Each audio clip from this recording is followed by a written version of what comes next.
God damn it. All right, we should be live, but before I show my ugly face on the YouTubes here, let's just shill the let's just shill the patrons real quick. John K, Andrew C, Lady Quickblood 35, Moonbad, Baba Daiki Zugalu, Craig B, Jimmy M, Dracwiza, James C, Soul Blighter, Macy J, Tipsy Thomas, James B, Wallach, Jason G, and a new patron, Michael W, Tippers, Christian M, Orange Veteran, Sean, and King of Salt. Let's say hi to you guys real quick. While I'm still sound checking. And then we go into our OBS. We get rid of the sexy Aka Atsuka over there. All right. And then we open that up. Oh, and there I am. How's everybody doing today? So last Saturday, people saw my autism spigot turn on. And as you can see that there is more components for the Beastman Chariots. I've never been more embarrassed in my entire life. The word for embarrassment in Japanese is hazukashi. You'll hear that in hentai all the time. Or just whenever a woman and her modesty comes out, she'll be like, hazukashi, and cover up. Or something. This is embarrassing. I am not getting through this one today without being medicated, so I'm going to hurry up and just mix myself a little drinky poo for courage. What is up, DW? What's up, Harrison Senior? Alec Luta, what is up? Good afternoon. Painting and some Protectorate Menoth.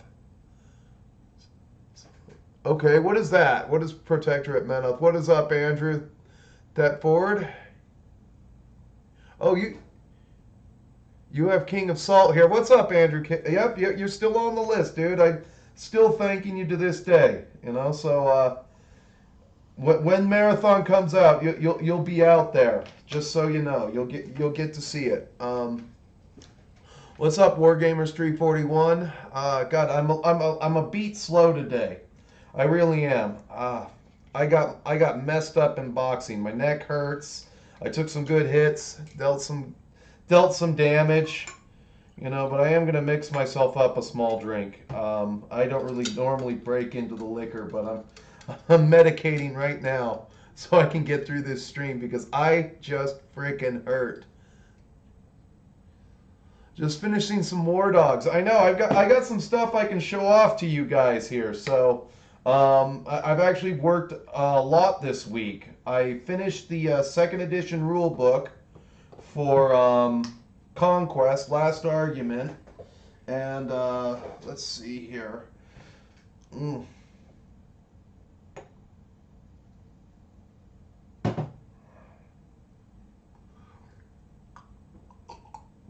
Little pain pill. I am going to take the biggest nap after stream. The biggest nap after stream. But let's try to get into business a little bit. Never mind what I'm doing. I want to show this off to you guys. This is Autism Spigot #1 here. This is the Chariot that Autism created. A lot of dry brush work on these guys. I think it paid off really well. They were component painted. I did not put them on there and paint them this way. Nobody's that good, but they come together really quickly. I think that these models, these Beastmen Chariots, have a lot of class. So yes, you have more TISM coming out today. Lots of TISM. I am Hazuka Shi. Watashi wa Hazuka Shi. Naze nara autism ga aru. I have the autism. What's up, Alec Babcock? What are we breaking today? We're not breaking anything. We're going to be painting up some dwarves and this other chariot. So yeah, I really went to town on this. This one has gray pigs. A lot of earth colors, a lot of dry brush work. This is just so the way I got to this gray was this is just somber gray, dry brushed over scorched brown, or a light coat of charred brown from the game color range. That's just somber gray, and then I washed it. The skin tones themselves are very simple. Dry brush of Bugman's Glow, and what do you call it here? A subtle highlight on all the high points of the muscles with dwarf flesh. And that's how I did that. What's up, Craig Commissar? Nice to see you here. We got the wood itself is a combination of a lot of different dry brushes. So let's get into that list real quick. I'm going to put that aside. So first off, everything in the model gets dry brushed with the charred brown. That's number one. This is after they're spray painted black, so they get hit with a big, huge hubba dubba scribbadar of dried brown, and then I have to answer that. Hold on.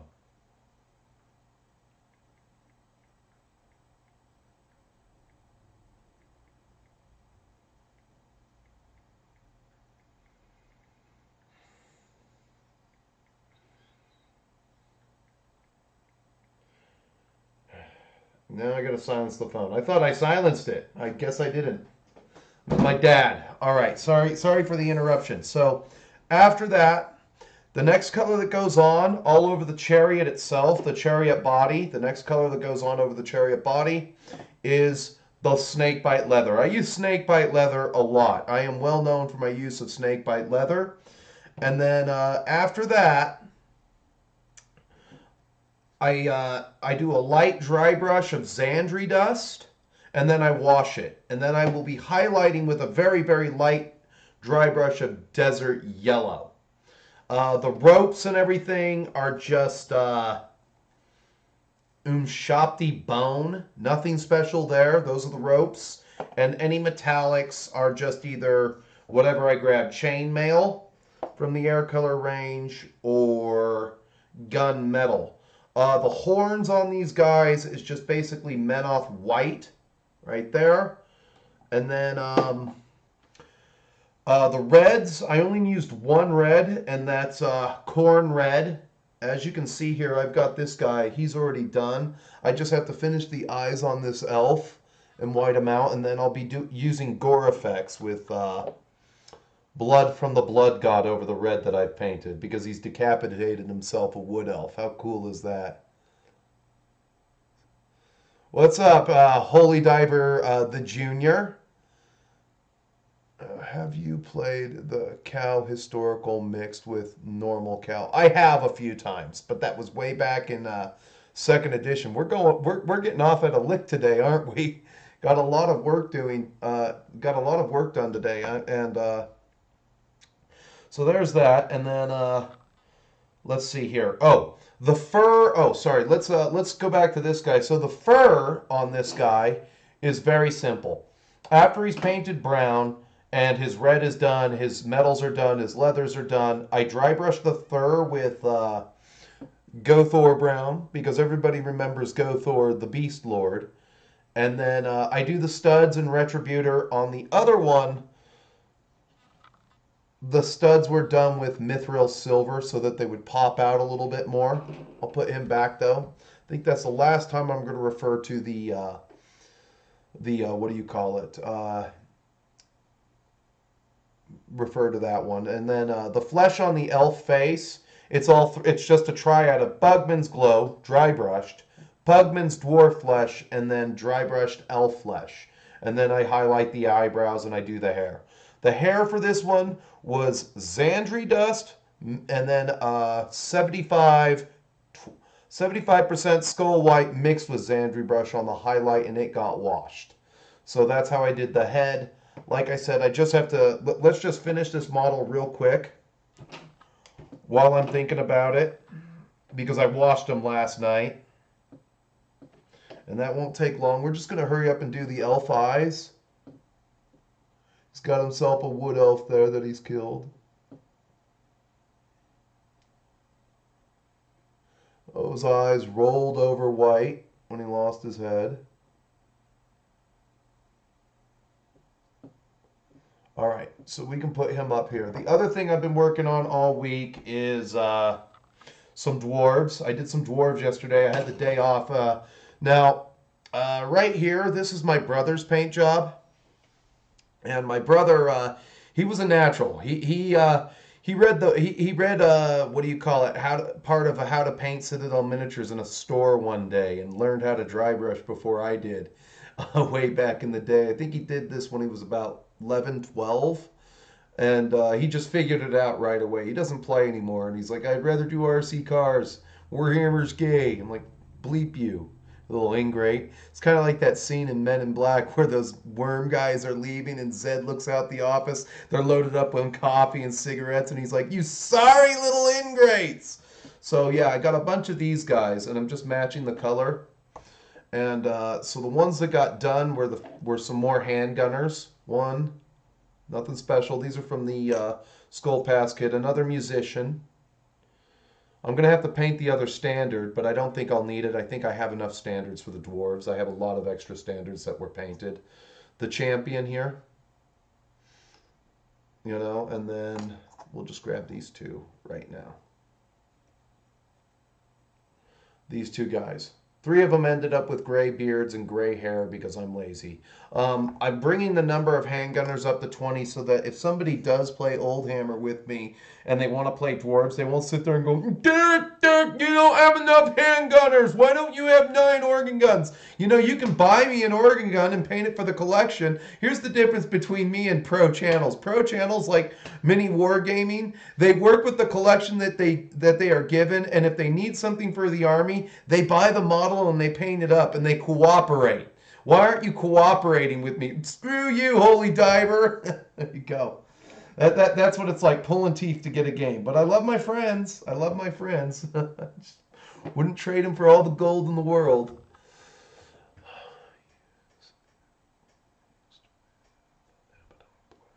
And blood for the blood god for gore effects. What is Ue glue? What is that? What kind of glue is that? And then I get the mixture there. Blood for Abaddon black for gore effects. Yeah, that actually works. I can see where that would. I can kind of picturize what you're doing in there. What's up, Wraith? So you know, with that said, I think we're gonna go right into just kind of getting some paint on this, you know, and I'll be watching chat as usual. And then hopefully my aspirin kicks in sooner rather than later. Oh, I am stiff to say the least. I can barely. I'm like the Pope right now. John Paul, where he got so old and he's delivering mass, and his head is just all the way over. They trotted him out, and he's like, "In the name of the Father and the Son and the Holy," and they have to lean the microphone down to him. That's how I feel today, crippled as fuck. All right, so with these pigs, they're going to be a different color. I dry brushed them charred brown, and before the stream began, like 3 minutes before the stream began, I put the bestial brown on them. All right, so that can go back. I'm not going to need any more bestial brown. As for the chariot, I want to finish the harness for the chariot really quickly. So what I'm going to do here is I'm just going to grab my brush because I'm ready for all the other colors. I'm ready for all the other colors. I'm ready for the Unshopti bone on the rope. And we're going to do all the rope. We're going to do all the bone on it. And then any metallics that I have to do are kind of already done with the exception of these little studs on the wheels here. So we're just going to go right into the torso of the chariot. We're going to move the piggies aside. And if there's any time, we'll put some paint on the dwarfs.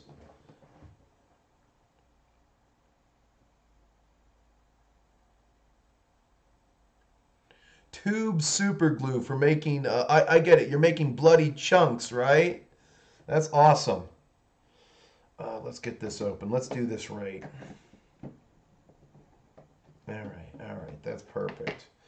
And I'm just going to hurry up and go after these ropes real quick. Nothing special. And we're going to try to work really quick because, you know, my autism will not be satisfied until this is done, you know. Everybody saw me spurg out on these goddamn chariots last Saturday. I was so freaking embarrassed. Oh, dang. I was like, I've done it now.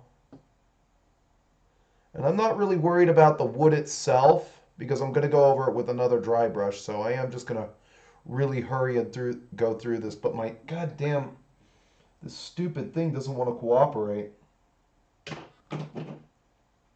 Let's see if this one will be a better dry brush for what I'm doing. I messed up my Pro Painter on something.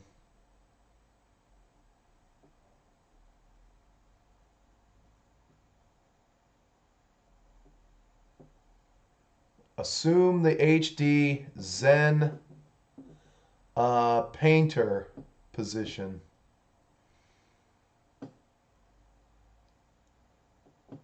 There we go. The drugs are starting to kick in.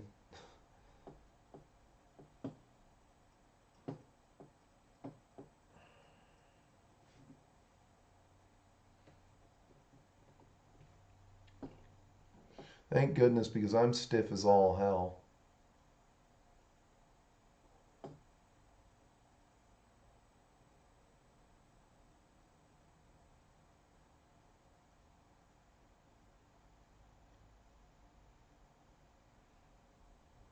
Come on. There we go. And let's just keep going. Get it done. And I actually figured out how the chariots are supposed to go together. I want to get one more chariot. I want to get two more chariots. I am very lucky that I got these chariots for $30 a piece. That was a huge buy. Every now and then, you guys, you can get lucky on eBay still. It's not always all British sellers. It's just people getting rid. You know, you get that guy who's getting rid of loose junk and he's got them listed up there. Don't watch auctions. Don't watch the auctions. I am going to, as soon as I'm done with taxes, I'm going to be hiring a commission painter to do either an ACW project or really spearhead my Iron Warriors and get some 30K going. Because I don't know, 10th edition already, 10th edition 40K already. I was really hoping for Old World to come out before 10th edition. But I get it. The flagship product, the #1 seller, 40K, 40K, 40K. But I'm a little bit 40K'd out. I wouldn't mind some old 30K and finding a way to make my orcs work in 30K. I'd like to write the book for that myself. Because Attack Squad in 30K is only 100 points.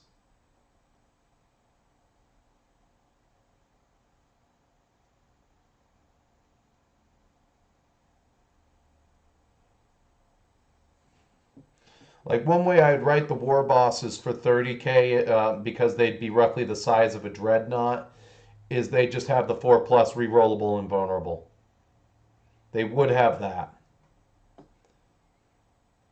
They would be a force to be reckoned with, right on par with some of the Primarchs. Because everyone's going to use their Primarch in 30K. Me, I don't want to use my Primarchs. I mean, I'll get my Primarchs, Rogel Dorn and Perturabo, but that's after I have all the toys from Forge World that I feel that I need. Hold on, I'll get up a chat in a second. I really want to just get these ropes down. This is one of those jobs that if you don't do it all at once, you'll miss ropes. I don't want to miss any ropes.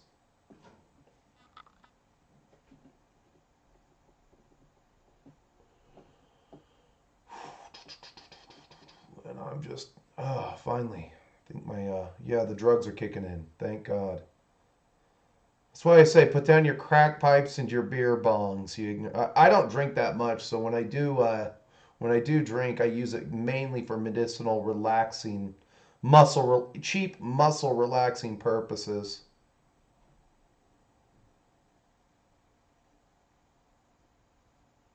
I did all my food prep this morning. Things are looking up, ladies and gentlemen. Things are looking up. Autism demands that I finish this chariot. Come on, come on. Almost there, people.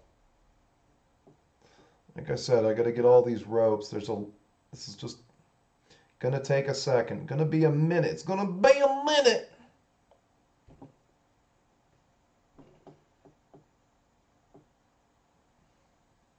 I'm gonna do a new setup pretty soon. I'm gonna be getting rid of the. I'm not gonna get rid of this old table. This is old reliable right here. I guess I'll go to chat now because I looked up. But hold on. God, damn, this is taking forever.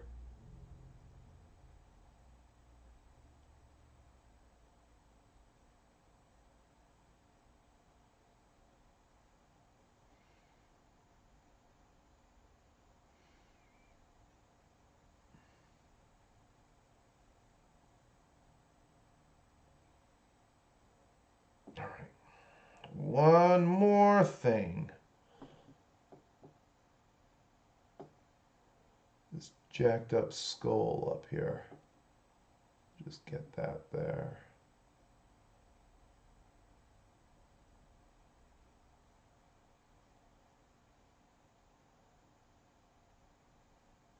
All right. All right, let's get into chat here. Sorry about that, gentlemen.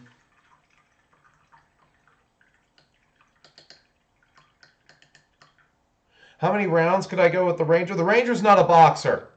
The Ranger is not a boxer, so I probably got endurance and conditioning on him, which means it's how many rounds can he go with me.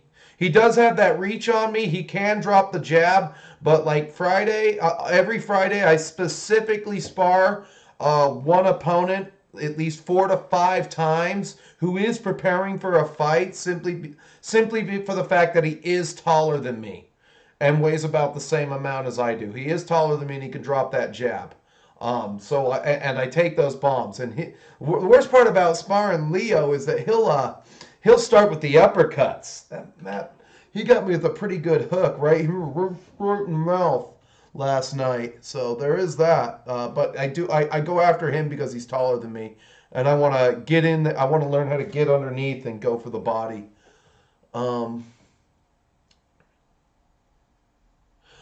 If I do the commission product, the epic battle, the epic scale, it'll be the starting box and like a Confederate box and a Union box for the entire shebang. It'll be epic scale. So I will commission an epic scale thing. Like I said, I'm just waiting for my taxes to get sorted out because I got a guy out there in Vegas who'll do the project.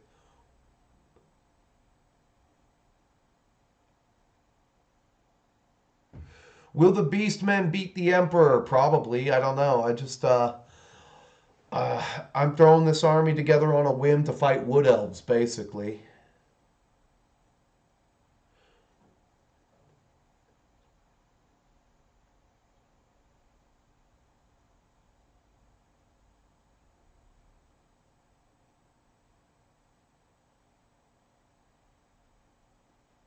Yeah, I'm right there with you. I feel sorry, Tipsy, for anybody who bought a World Eaters Codex. You didn't even get one flippin' year with your book. You bought a book and you didn't even get one flipping year with your book at all. You didn't even get a year. I think you got ripped off. I think you got bent over the table. For once, if somebody wants to, if some soy boy out there like, what do you call it?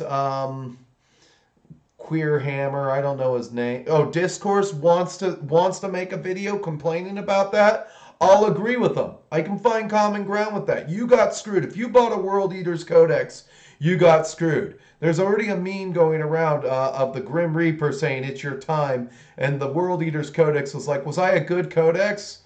And the Reaper's like, honestly, I don't know. I played like 3 games and walks away. Yeah, you got screwed. You literally got screwed. So I am hoping that it's an open forum with no more codexes.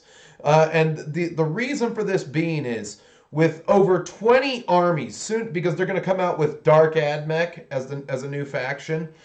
They have 20 playable factions. They had 20 books out there at kicking around out there at one point. They have they don't have enough physical staff out there to write all of that, play test all of that.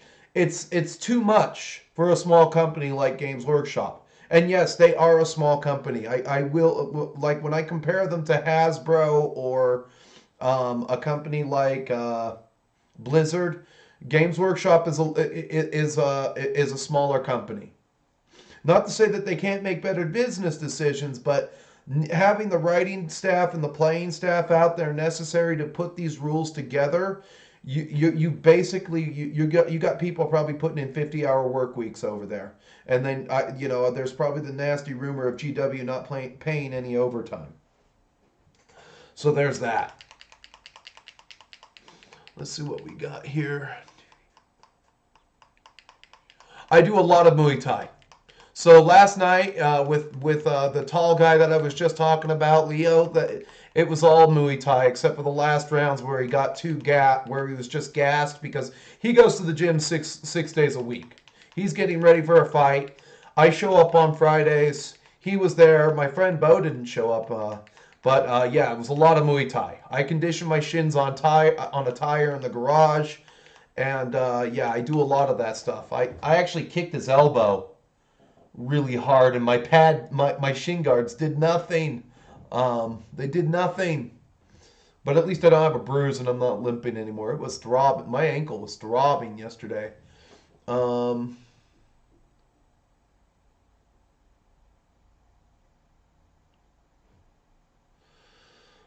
the 30K, are they called beasts in 30K? I don't know I don't know a lot of the lore. I know some of the lore, but when it comes to like here's what okay, so if attack squad is 100 points, that means that I should be able to get 10 orcs with a 4+ ward save for 50 points.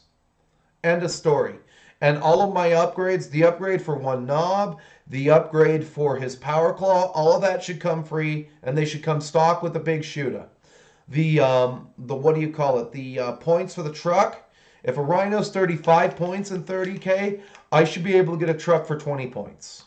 And the truck should have front armor 11 so it just doesn't get blown up by bolter fire. I think that would balance it if there were just so many orcs that I can green tide you off the table and you really have to play hard to keep me away from you.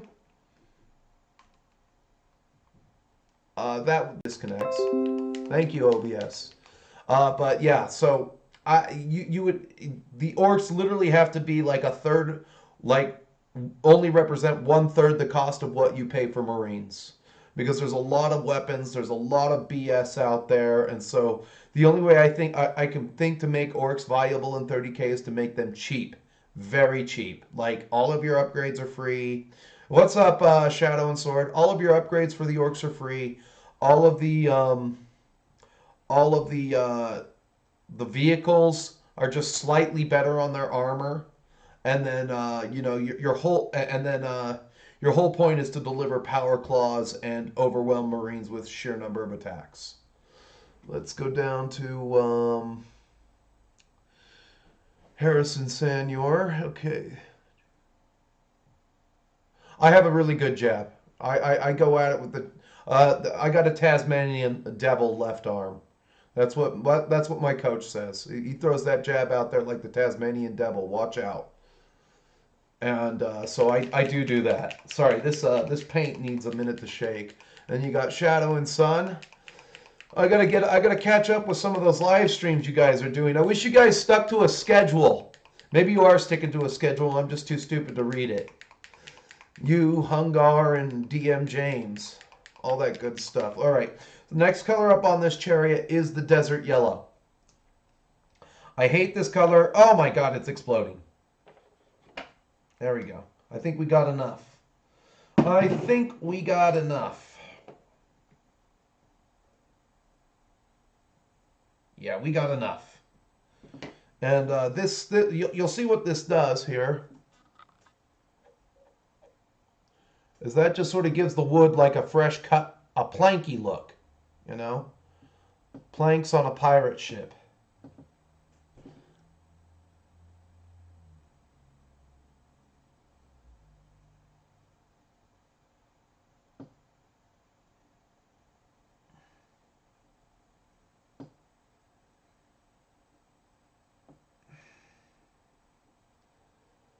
Power of the dry brush, ladies and gentlemen.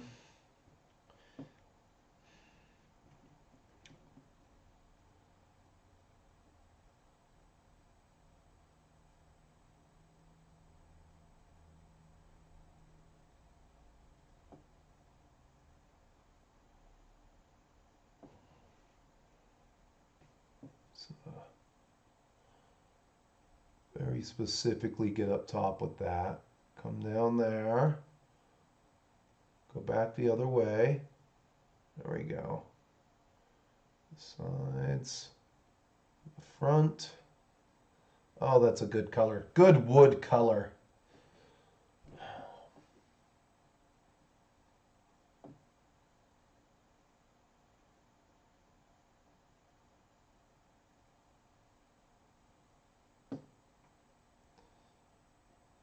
Ooh.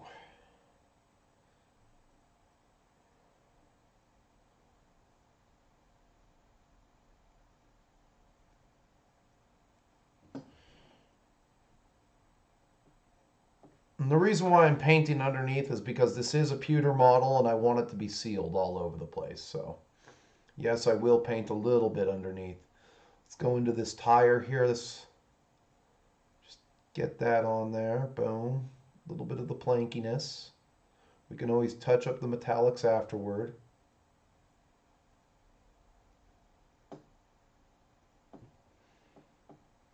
And this is just a really light dusting of this color. Nothing spectacular. But you can see what it does to all the blending on there, you know. Just really takes up that effect of cracked wood. Because I don't think that these would be the best mechanisms ever, but you know, I mean, that's why we play fantasy.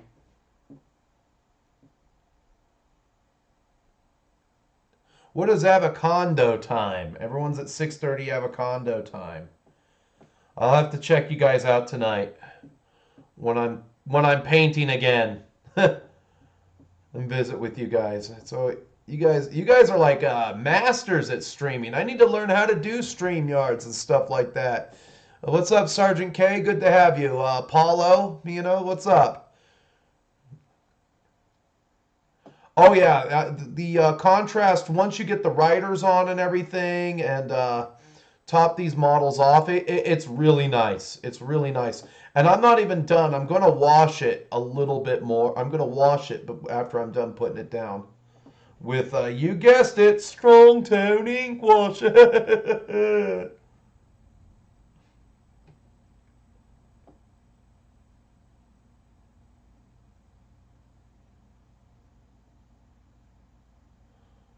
right. Need a little bit right there, a little bit right there. Hold on here.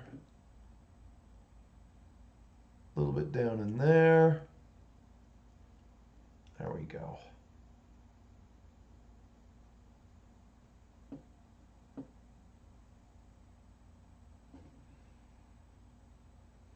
All right.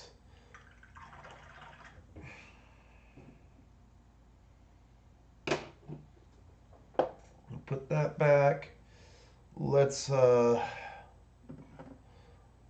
gonna have to go back out for some more strong tone. I'm already down to my last bottle. This one's almost out, so I'm opening up this new one. Shake it good. Oh man, I can move again. I should go to the doctor and get me some muscle relaxers so that I can take them on Friday nights before I go to bed.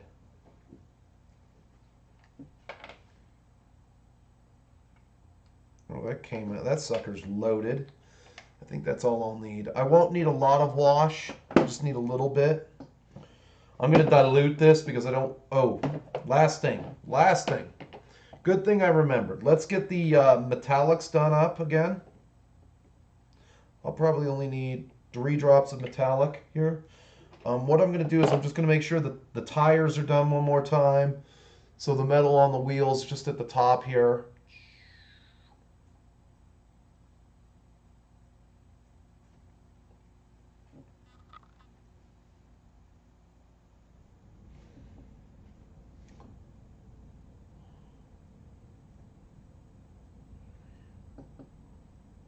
And this Chariot body will be done, which is awesome, by the way. Having this done, big step. Big step. And of course I bleep up right there. I'm already going to need new paintbrushes. That's great. I'm going to go offline today and I'm going to spend $35 on paintbrushes.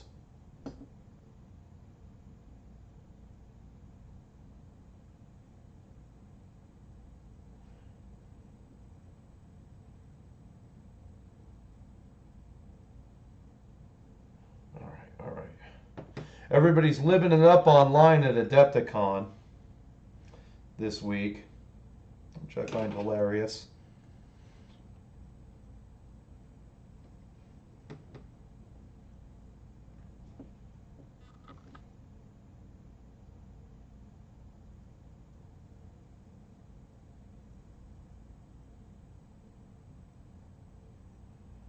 Just gonna get these studs on the wheel real quick.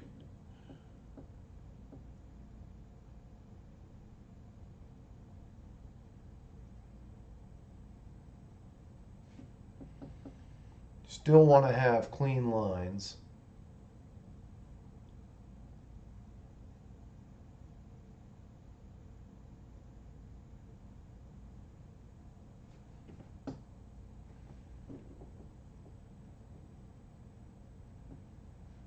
Maintain frame.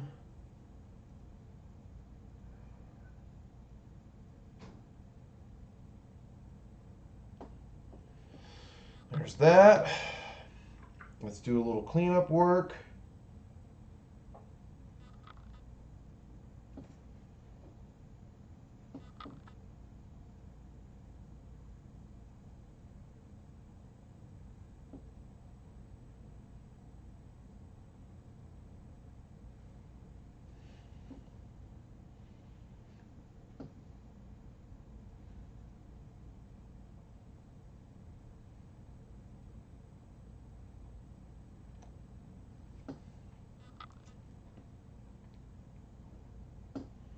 Of course, I just paint over one of the studs. All right.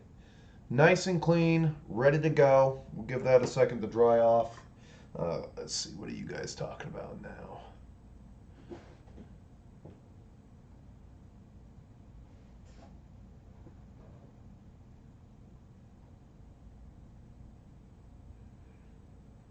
Oh, the bourbon? No, I'm not a big drinker. I just, you know, I need to do some way to. I'm always tense right here, and I've got a little bit of arthritis in my neck. So, you know, today I was feeling it, and I was just like, I'm not gonna take anything till the stream because after the stream I want to take a nap, and I just want to be in the Zen position.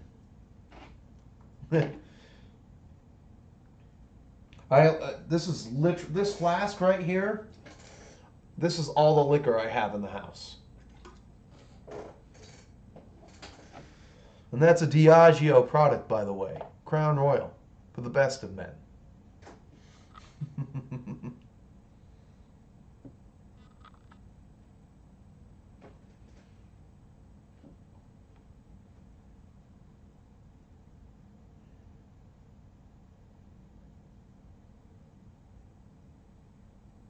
All right. Then we can get on to this little beast dude.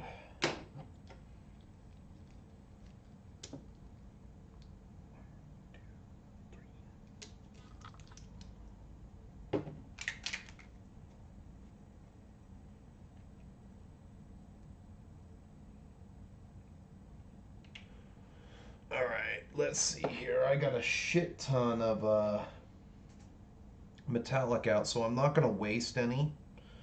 I don't want to waste any of this metallic because I actually have to go out to the hobby store today and get some. Vodka does do the trick. That's just a flask full of Crown Royal. It's nothing special. A Diageo product for the best of men. No reason. I just happen to be a shareholder. And when I smoke, I reach for Philip Morris Cigarettes International. Always a fine choice. Only Philip Morris cigarettes are the right choice for you and your family. Whether you're trying to kick your nicotine fit down the road, is a fine choice.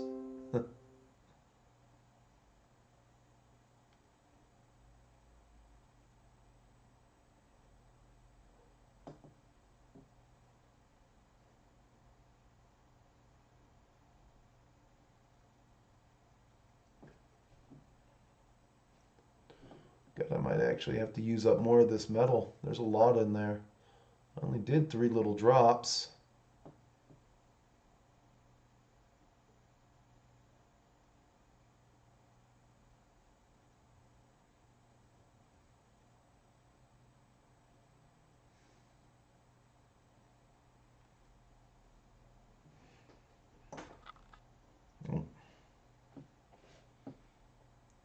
just get that done. I don't want to waste any of this metallic, so I guess I didn't lie this time. We are getting to some dwarfs here. I took out more metallic than I needed. But that's okay. You always do the metal first. That's the messy part. That's the basics of this thing, you know.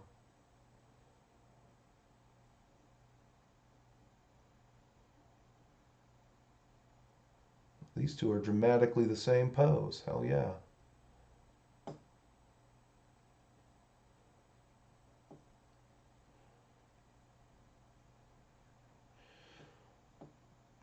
But I hope you guys are inspired to, you know, keep your piles of shame mitigated, you know, and start getting that stuff out there and just make sure your projects come to completion. Okay, we can almost get to this here. It's probably wise that I start to wash the chariot a little bit. Come back. We'll take the big brush here. I don't want to use a lot of wash. I only really want to use a little bit. So hopefully this is enough for the entire front.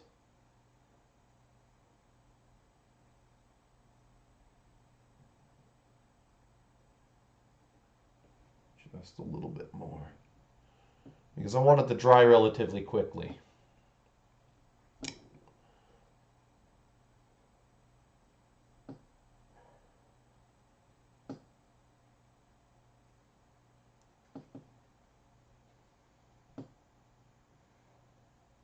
And get to working on some of these pigs.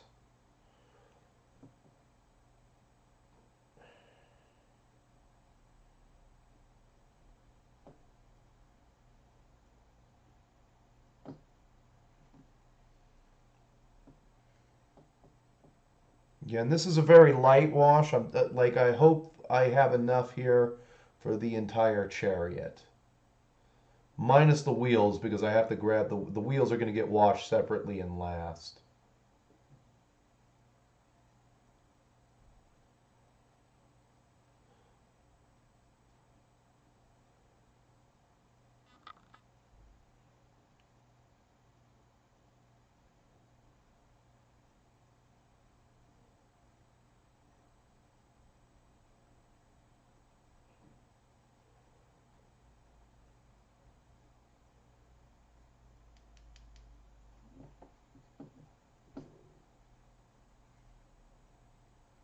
There we go.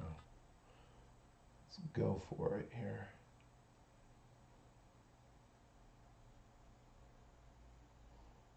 But these are really easy models to paint. Assemble, they're a little bit of a bitch, but you know, once you get these chariots done, you know, they're only 80 points. They really do take up a character in their own. Okay, I can just put this here like that. Away from me, and we'll get to the wheels in a minute. I will need a couple more drops of the wheels, but you have to do the wheels one side at a time.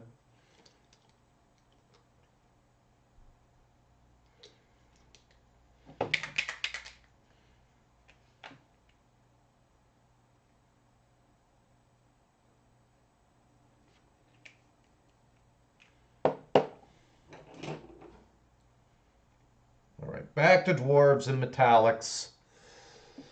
Gotta have the handgunners. Autism demands handgunners.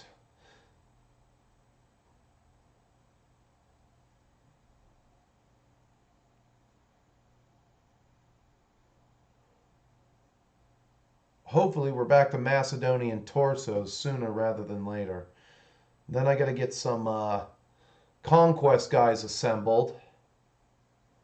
And then I've got to get some then I'll be painting Household Guard for my 100 Kingdoms. That'll be the next project in the works. Unless Old World comes out, but I'm not holding my breath. I'll do another rumors video pretty soon if people are interested in that sort of thing.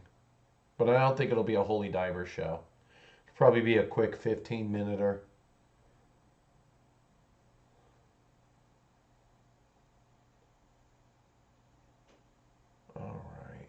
Get that metallic on. And there's just enough for his friend's helmet here. Or is there enough for the whole model? Your pile of shame is growing ever larger, Cornite. Mr. Care Bear, your pile of shame is not supposed to be getting bigger. I make these videos to show everybody how to mitigate that pile, how to cut it in half, how to blot it out like the sun for good. Like Mr. Burns, painting some terrain now for a game. Okay, well that'll be pretty fun. Some War Machine. I haven't played that in ages. How are the new rules? How is all that jazz? It's a game I don't follow anymore. I think one of the streams we were talking a lot about Privateer. We were talking a lot about Privateer. The Conquest. Yeah, my friend plays them. My friend plays them. We're playing.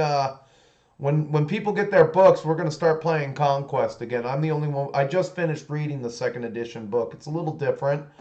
Those Dragon Slayer dudes with the spears are pissed off. Are they still pissed off?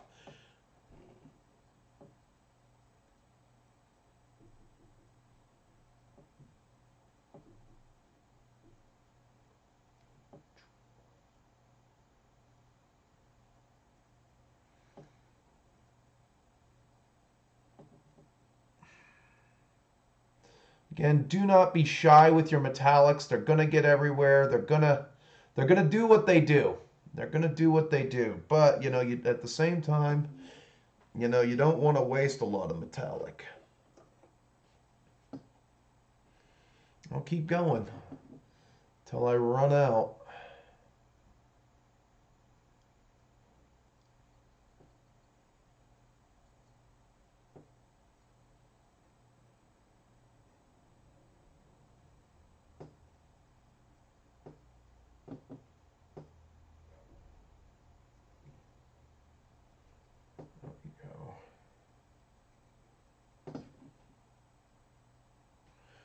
Probably won't see me painting too many dwarves. If there's any left, I'll throw them up on the next live stream. But I can finish like one dwarf in 20 minutes if he's the only one I'm working on. When I can do numbers like that, I always do at least one a day. And if I finish these 4, there's fewer than 10 to the left of me. All right, I can afford to let that amount go. And give me a second because I don't know if I'm going to sneeze or not.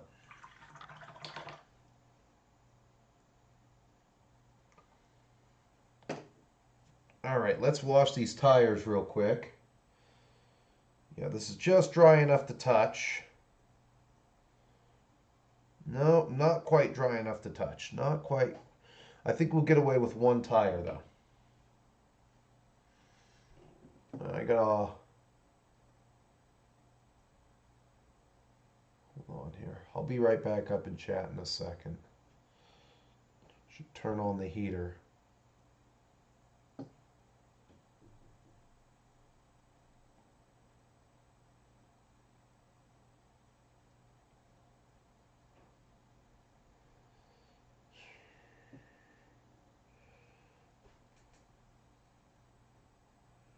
There we go.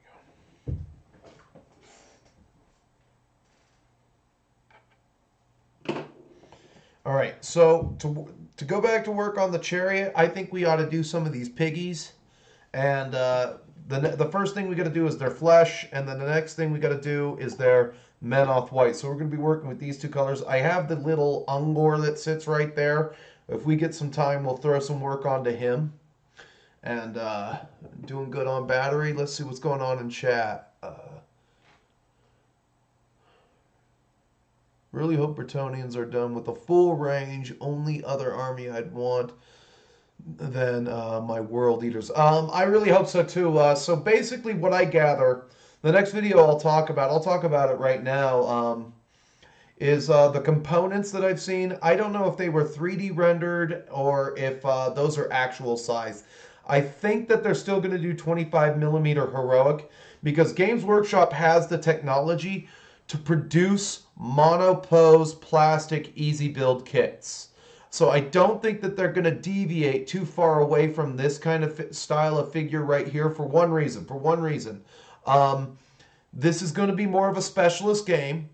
And let's do a couple of reasons here. It's more of a specialist game. Not everybody's going to be able to afford to play it, and it'll probably fizzle out just as quickly as 30K did, because there will be no meta chase. If you get if let's say there are two books, there's the primary rules that comes out with all of the lore, kind of like the 30K book, and then you have another book that comes out with more lore and the army rules themselves individually. I think that they can make new models, and if like look at the Sea Guard models that they made. I would expect more monopose, easy to build kits like that, so that you're not spending a whole crap ton of time. But I would expect them to be about like you're gonna pay $80 for 20 dudes. You're gonna pay $80 for 20 dudes. They were talking about bigger squares. I don't think that's going to be something, because the whole joint in this strategy, like let's say you have a maniplar moving forward, and unlike a phalanx, a maniplar is like picture a maniplar like a hand that can do this, whereas a phalanx can only do that. The whole joint in that strategy hinges on people like me getting into it immediately and playing and showing off what we got. And then the Total War players and anybody who's going to pick it up. But I think that the ranges will be good, but they will be very basic ranges for the miniatures themselves.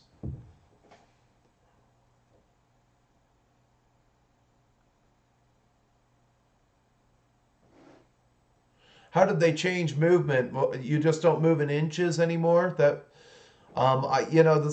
a game that fell out of favor with me. I think my friends would still play it, and I would excuse myself because it's just one more thing that I don't have time for. Kind of like Age of Sigmar. I want to participate, but it's just like I'm all over with just the stuff that I'm doing now. So I've got to be realistic. Uh,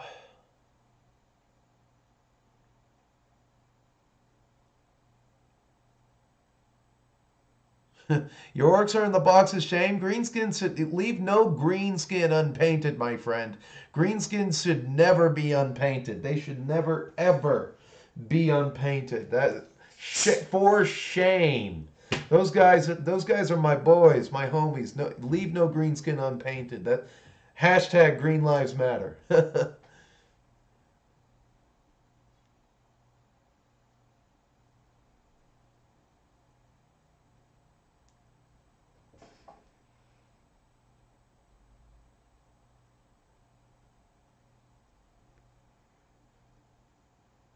What are the? Oh, okay. So they have a sub faction inside of the dwarf army for Conquest Care Bear, and they're going to be magma forged, or is that just new models they haven't released yet? Because they have a lot of models and entries on their army builder for things that don't have a model just yet. Yeah, it's a good game. I think second edition is going to be a little better than first. One of the things they changed was shooting. Instead of your first 7 guys taking shots, it's if you have 3 stands, you're getting 3 shots a stand now. So you're getting 9 shots for your 12-guy unit, plus one more shot for your leader.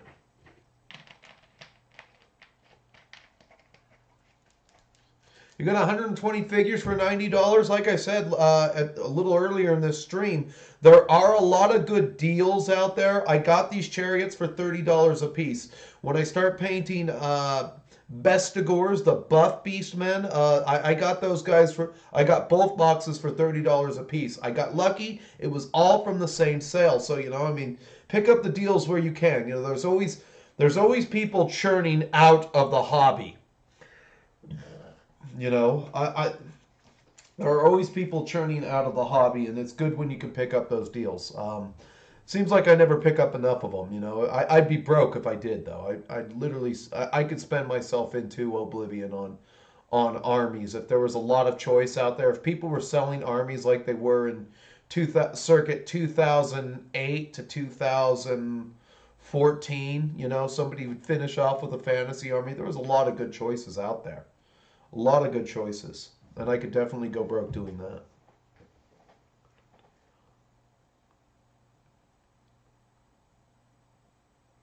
All right, you got to take a puppy to the dog park. All right, I'm all for that. I threw my cat outside today, so he went out at 10. He's skulking. I can see it. I can see his shadow in the window well there. He's just walking back and forth, sitting down. Is he going to open the door? I know he's in there. I can hear the MFer right there talking to his computer. He's got to open up the door eventually. See, that's still kind of wet. So, yeah, let's go to the pig phase here, and then they are units without models. I hope they release them. Yeah, they need to step it up. But again, I don't know how much fantasy the re-release of fantasy will kill that game. I don't.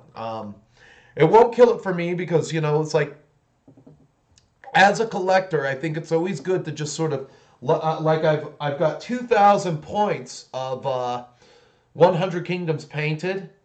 I've got 2,000 points of that. I got my I got all that stuff done, and it's going to sit there, and when I need it, it'll be there for me. It'll be there for me. I got rid of the project. It'll always be there for me. So, I'm actually kind of happy I did the project.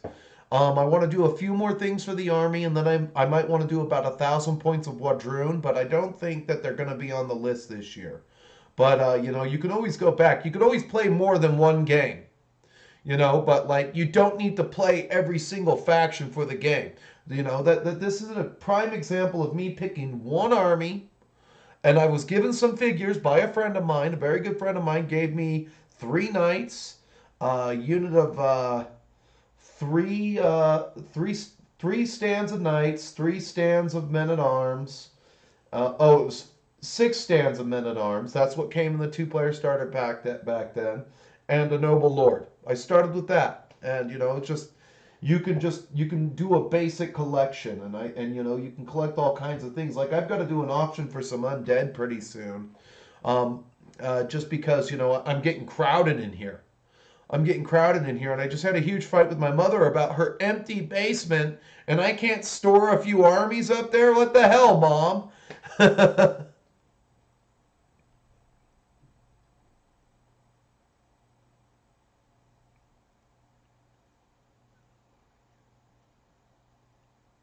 Okay. Sorry, I got mixed up on who's who there for a second. What's going on with Vitrix? Or are you talking to someone in chat? Sorry, Andrew.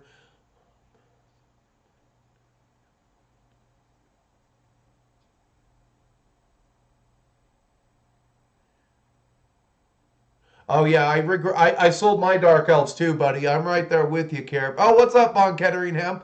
I am right there with you on the sale of armies. I should never have sold my Dark Elves. I should never have sold my Bretonnians. My Dark Elves were one of the best armies I ever painted, and I sold them. But the guy, at the time, I felt like, I think it was either 1,300 or 1,800.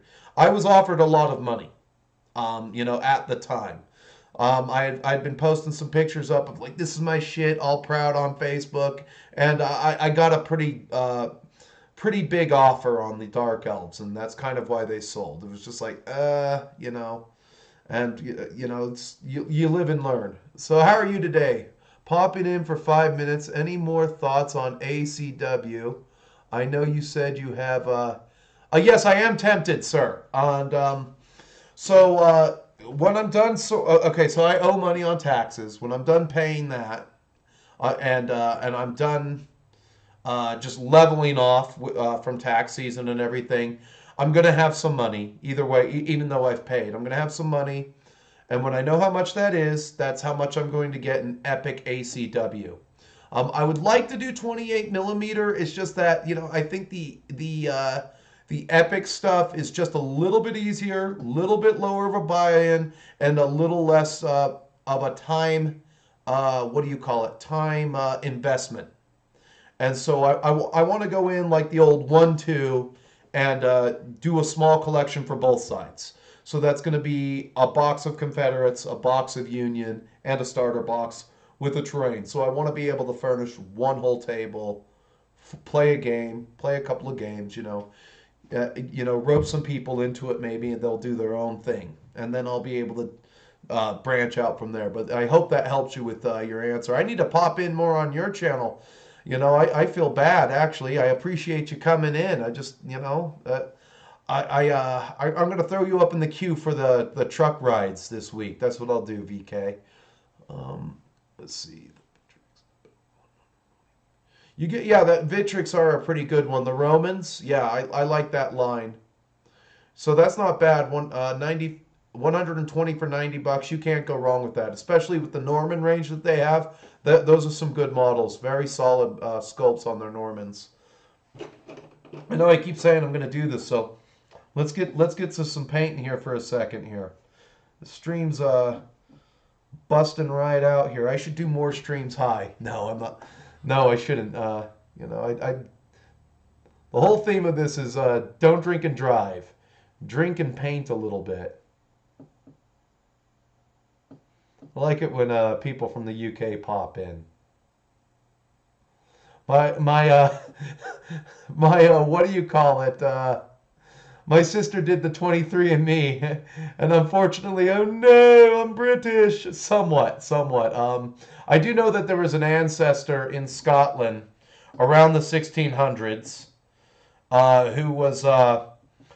who was some kind of a town marshal or something. He was given a sword, rounded up a group of about 30 to 60 men, and his entire job was to ride around as cavalry to defend storehouses for the villages. So whether or not he was his whole job was to keep. He was basically like a security guard. He kept people out of storehouses, grain houses, and away from. Was his whole job was to ward off foraging parties from both parliamentarian and royalist.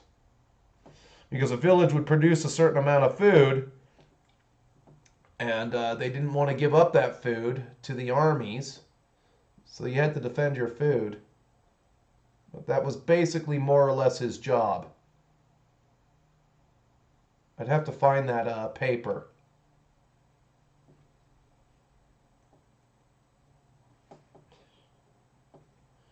That's about it. Let's see. Do we have any more? Oh, there's a little bit more. Little bit more right there. That snout. Change brush.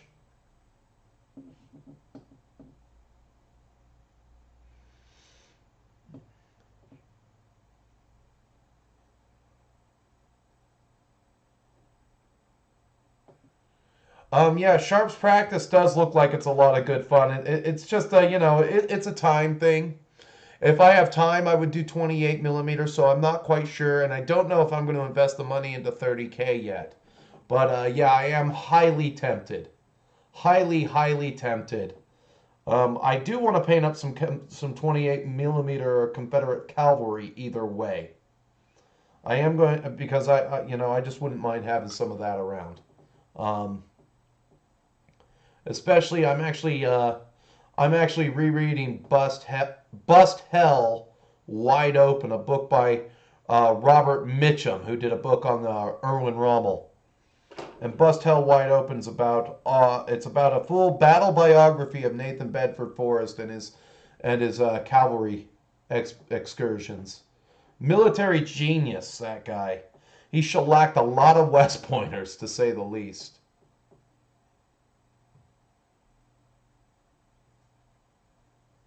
Seems like it's always the case. Cromwell wasn't a gentleman. He wasn't a soldier, but he learned, and he learned very quickly.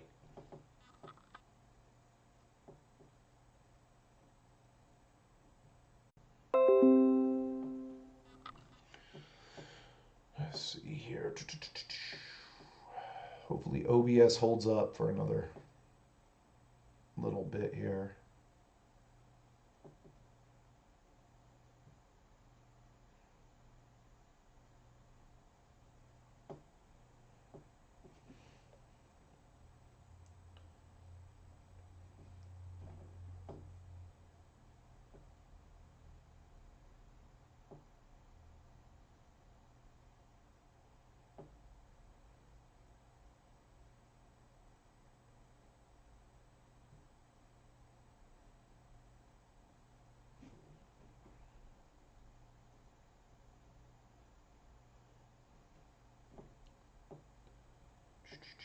Zen pose here.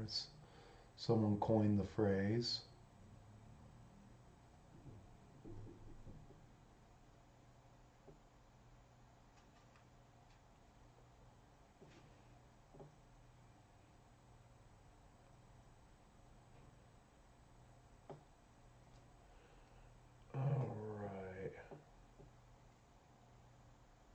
All right, so I got the faces done and everything.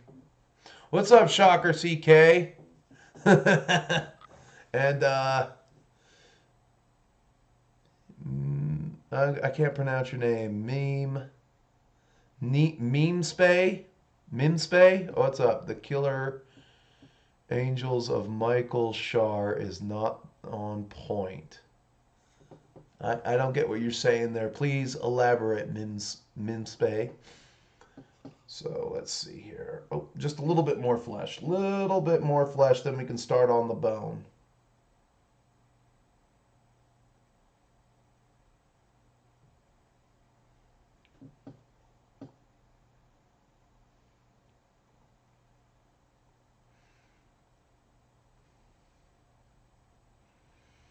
I might have to go off screen for a second here. No, we're good. We're good. We got it. We got this.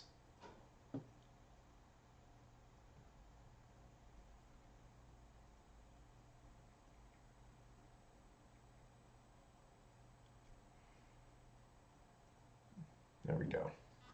There we go. Now it's time for the horns. Give him the horns.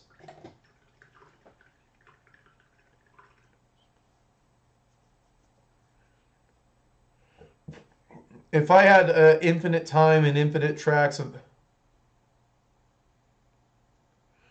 Oh, okay. It's a book set for ACW. I'm actually in the middle. I downloaded the first volume of Shelby Foote on Audible.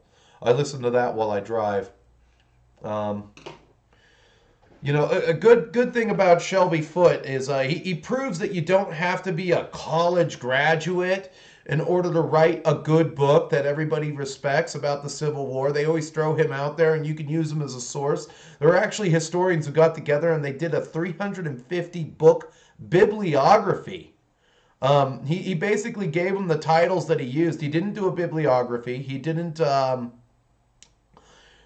what's amazing is he wrote that book and he plagiarized no one. You know, so that's pretty that's a pretty indomitable thing right there. What Shelby Foote accomplished with his volumes on the Civil War. But I just started it, and then as far as going to a smaller scale, CK, absolutely. I wouldn't mind going to playing some War Master. As a matter of fact, there's some big channels out there that do just specific War Masters, and then there's a lot of 3D printers out there for it. You know, unfortunately, they're all in the UK, and shipping being what it is, you know, I wish I could find someone here in the States that was doing it. Otherwise, I would do a couple of armies. I would do a couple of armies. You know, I think it would having a smaller scale, being able to put everything in one Tupperware, travel with it and stuff. You know, let's say you bring a table, you bring a game mat, you bring your terrain, and you can play some games while you're on vacation. That's some good stuff right there. I wouldn't mind that at all. Yeah, they are. I haven't read any of his novels, but like I said, I just started it. But the reason why I defer to Shelby Foote is because when they did that documentary, Ken Burns: The War, not to mention they have him on a lot of it. You can watch a lot of his interviews on what do you call it, C-SPAN books. Very boring interviews, but yeah, Shelby Foote is he's one of those names out there that's just, you know, and it's just proof that, you know, I mean, you don't need to go to college, and if you just work for 10 years diligently on something, you can produce a product that would not only sell, but you know, really get your name out there, you know, and yeah, they are some really amazing books. The other one I have is James McPherson's The Civil War, and that thing's a Bible. It's literally about this big. It's huge. It's huge. Huge. Huge book. All right, so we're going to start on the horns. This is just a simple dry brush. We're going to get some of that Menoth white out there. Horns and teeth.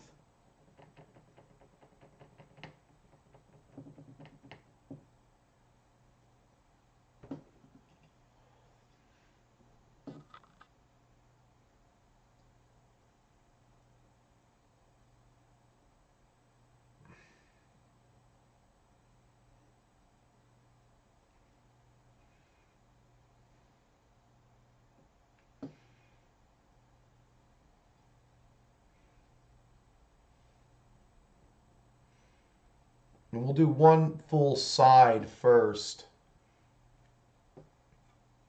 before moving on.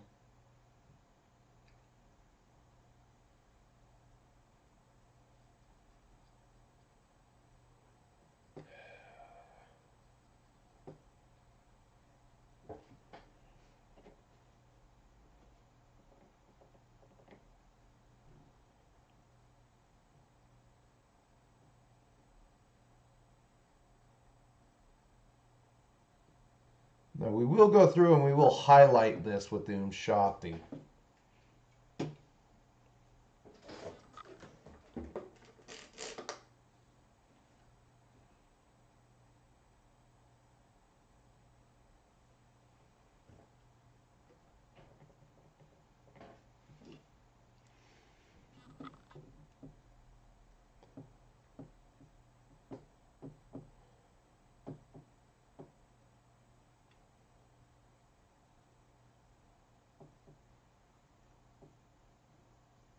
I need to get some battle reports done. It's about time I put something up on Patreon for the guys to watch there.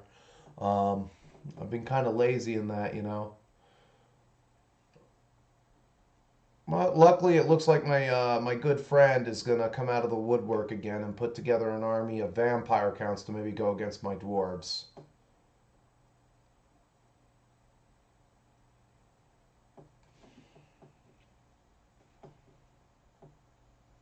Then I gotta get to Marathon. I text messaged the ranger, haven't heard anything back yet. If he doesn't come down, I can't play other games like Pike and Shot. Good thing about Pike and Shot is I transcribed all of the rules on the 3x5 cards. And so when I want to play a game, I just have to defer to my 3x5 cards and I know how the game works again. I really went, and that's another thing. I'm trying to be studious in all of the games that I play now. Very studious. So I finished reading the book.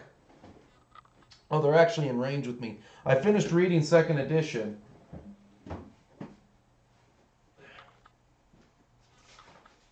And I just made up a couple of note cards of how things work and everything.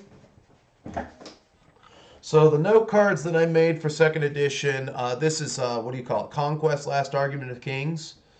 Let's see here. I have the Household Knights. I wrote down all their rules and how they work with their kings. So they have Impact 3, which means each knight gets 3 impact hits. They have Brutal 1, which means it's -1 to armor. They have Shield, which means they have +1 to armor up on the front arc.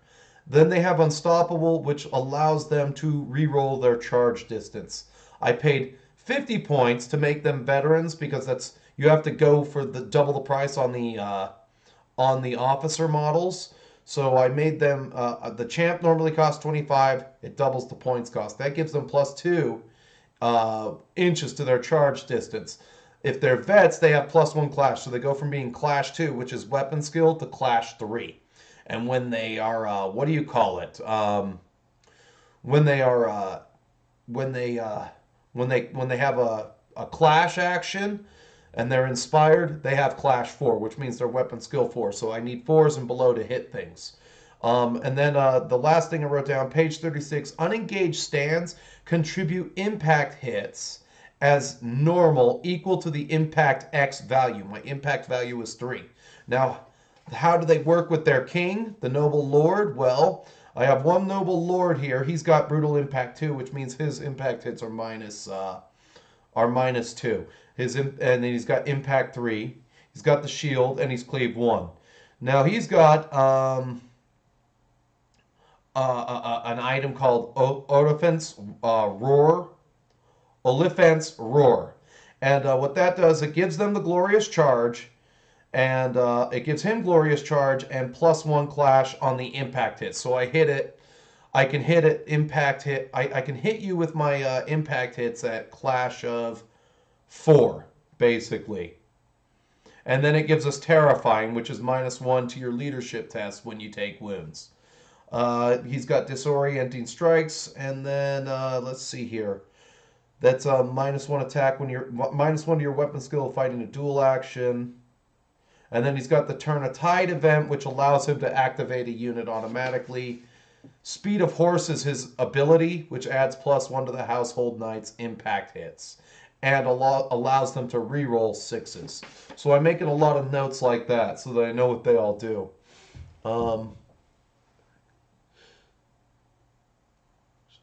Oh yeah, you guys have a lot of those 3D printers out there for War Master specifically. Did you make a video on that, VK? If you could, put it in the link below and I'll watch it later. I know you had a 10mm pack something. I do try to keep up with you and see what my UK friends are always doing. But yeah, it's you gotta give me some details if you made a video.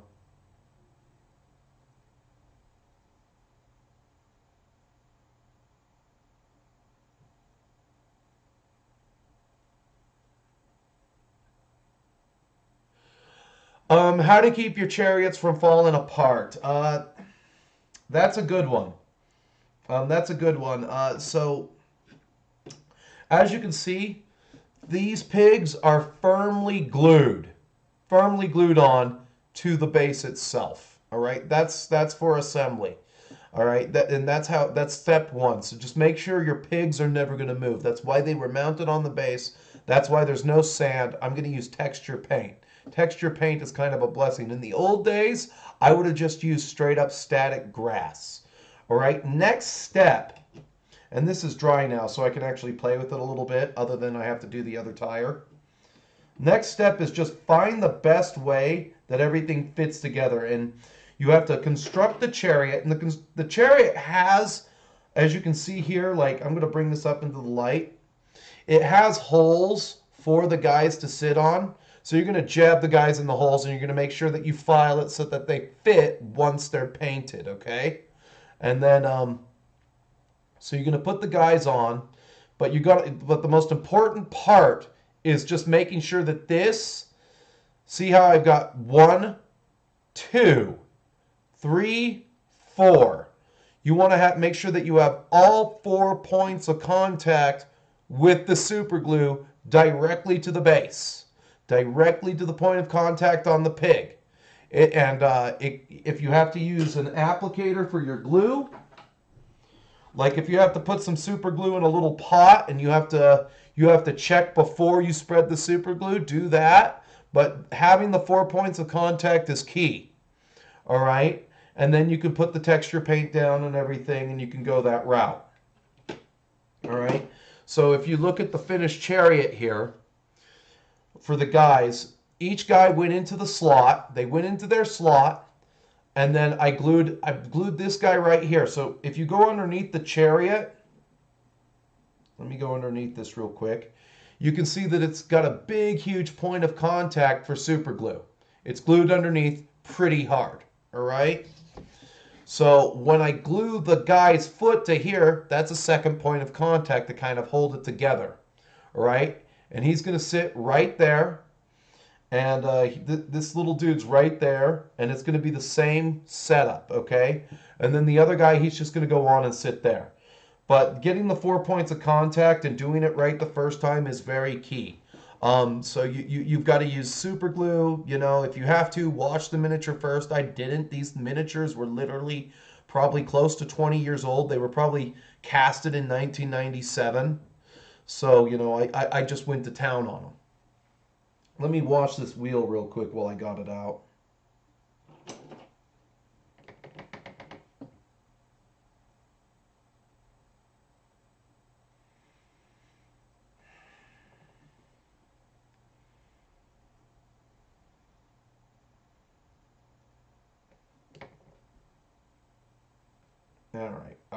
All right. Let's hit the bricks with that guy. Go over there. Get over there. But I hope that little tutorial I just gave you on construction helps. You can always pin them, but on this particular model, you don't need to. Now, whatever you do, don't drop it. Don't drop it. Do not drop it. There you go. But super glue only. And the brands of super glue that I use, I always, right now, I used to use Army Gale Force 9 super glue, but they stopped making it and they switched formulas. So I use Zappa Gap again. and it's the medium C plus A. All right.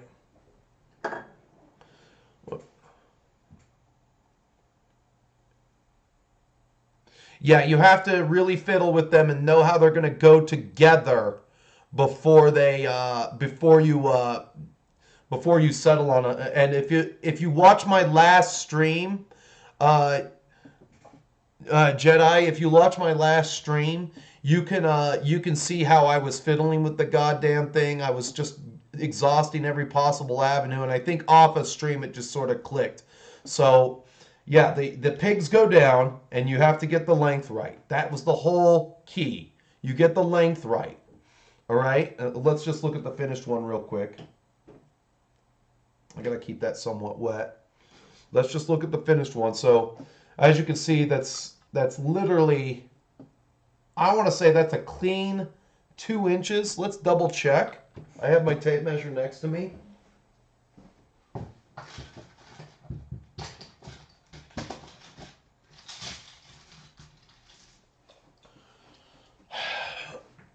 Yeah. From where I was, that's literally just like from where the pigs are to where the end of the wheel, almost the end of the wheel is. You are looking at 2¼ inches. You can measure it.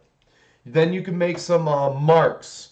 You could, with your knife or something like that. But as you can see, that this part right here, that bottom, if you have to, you can cut it down there, so it doesn't get in the way of the horns. Or you can just use the common pig. You can just use the common pig faces instead of these Beastman pig faces. All right. So yeah, and then you can actually see I got a little bit of super glue right there. I put the super glue on this, but these are going to rest there, and that's going nowhere once it's on, unless I toss it against the wall. But I'm glad I can help, and yeah, I don't have anything time stamped in the last video, but I can tell you you can watch me open up the package, and then autism takes over pretty quickly there.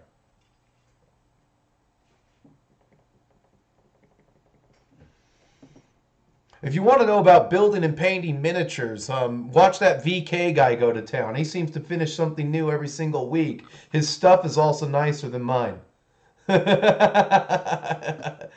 His stuff is also nicer than mine. He's like, good day, I got that Chad swagger. I'm gonna get off with these guys, and everything looks great. There you go. Bada bing, bada boom.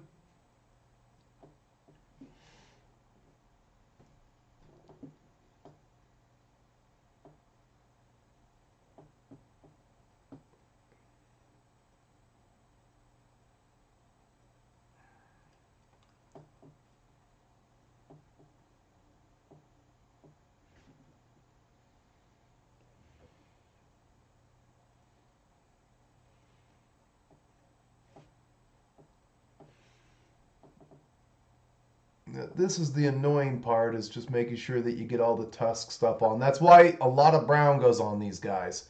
So that even if you don't get all the teeth and all the tooth and gum, just a little dry brush around the teeth or something, because nobody's going to look at the pigs. Let's face it. Nobody's going to look at the pigs.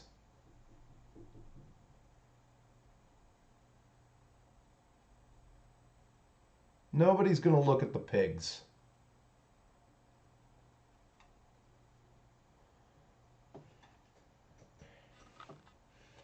But yeah, my goal is 4 chariots. My goal for this army is 4 chariots. And the reason why is that if I'm playing the Beastmen are a skirmish army. They're a big skirmisher army. Sure, in 8th edition, they took all that skirmish stuff away from them, where I wish they'd left their old rules where they, like in 6th edition, where they would form ranks once they hit you, and they could have up to 2 rank bonuses. That's how I started exploiting the system. I started to win games with my 6th edition Beastman codex because they'd just come out of the woodwork, and I would hit into you with everything. The guys who were running the show in that army was my Doom Bull and my Dragon Ogre Shagoth. Those were the ones that ran the show. Then I had a bunch of. Then I figured out I could take marks and get like 18 power dice.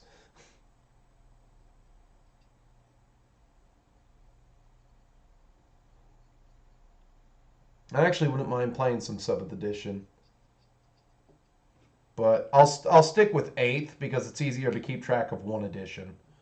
It's way easier to keep track of 1 edition. You know, I always think that people are gamers are way too hasty to throw. They throw systems under the bus pretty quickly. You know, they make the hasty decision to throw things under the bus once new rules hit and everything. Oh, nobody's gonna play that. I don't want to play that. That game. Oh, you. Nobody wants to play old game. I want to play a new game. It's easy to get on that bandwagon. Why you don't want to play new game? Same reason I have a Super Nintendo? That's not a good reason.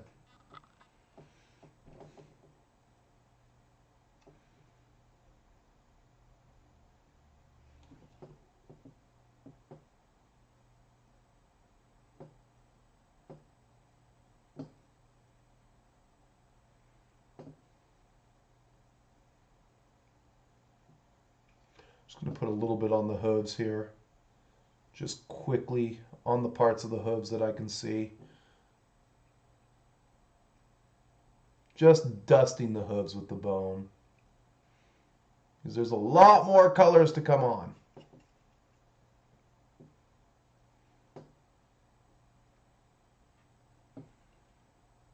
But the hooves aren't important anyway.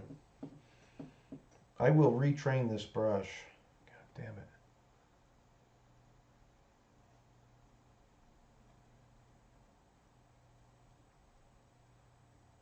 There we go. How are we fixed for time? Oh, we're doing good. We got a lot done today. We talked about a lot. This is one of those better talking episodes, I think, you know? People show up. We all have good conversations. You hopefully get inspired to do more projects for yourself, you know, and you mitigate that pile of shame. Like I said, leave no greenskin unpainted. I'm always tempted to do another greenskin project. That stuff always looms over me. I'm going to wait until 10th and see what the new hotness is. You know, I have a feeling that my army might not change that much. But who knows? I might end up buying kill rigs. They're always going to change something. But I'm really hopeful that in 10th edition 40K, there are no, what do you call it, books. There's just rules for your army that get updated.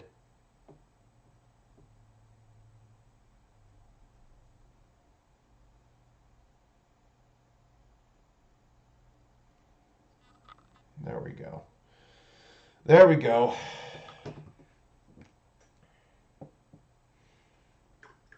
All right, what are we at?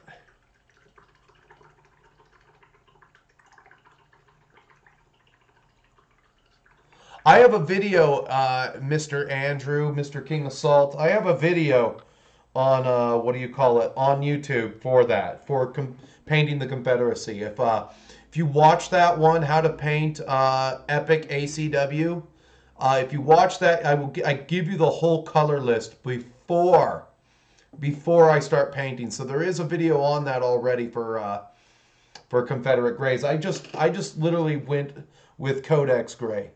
So, and all the colors are on there. I haven't watched that video in a while. That's actually one I uploaded to Rumble recently, which reminds me, I have a link in the description down below to my channel on Rumble. I need to get at least 5 subscribers on the tech platform, and then they want $10 a month so that I can start live streaming on Rumble. So, I can tell you now that's where some of the Patreon dollars will go. It'll go to help pay for the Rumble channel because I do want to simulcast to both platforms because Rumble's actually taken off. Their new upgrade was pretty awesome, and you know there is something to be said for being first.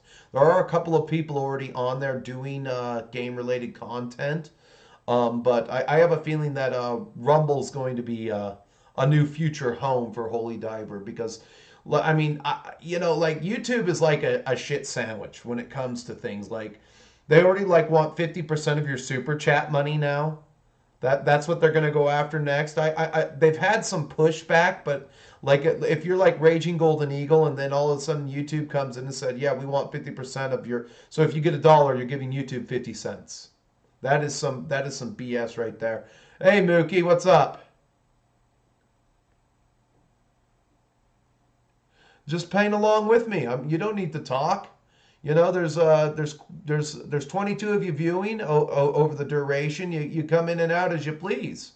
You know, stay as long as you can. Keep the window open and put the volume on very very silent, because if you mute it, it won't give me the analytics for it. You can leave and come back. Just I appreciate anybody who comes and says what's up, and what's up Mookie. So just that's why we're here, and that's why I have the one schedule. It might change a little bit in summertime. The stream might go to 3 p.m.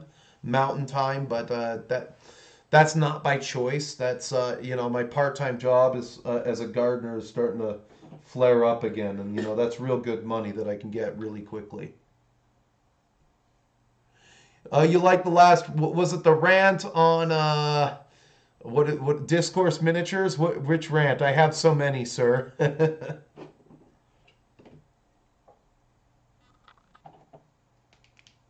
Little corn red. Where's my Mephistion? I'm gonna do the gums for this beast real quick. And one of them's got his tongue showing.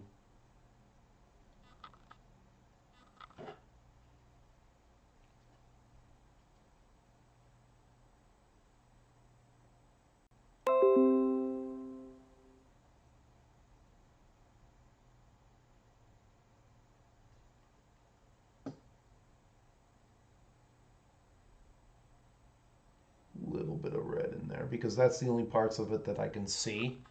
This step is I'm just putting some what do you call it? So they've got a tooth and gum ratio. This pig has a little bit of it's got gums, so I'm just gonna hurry up and do those as a highlight before I highlight the skin.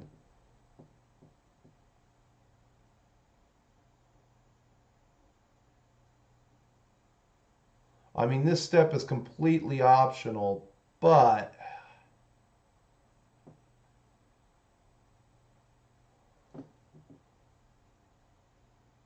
when in Rome. When in Rome.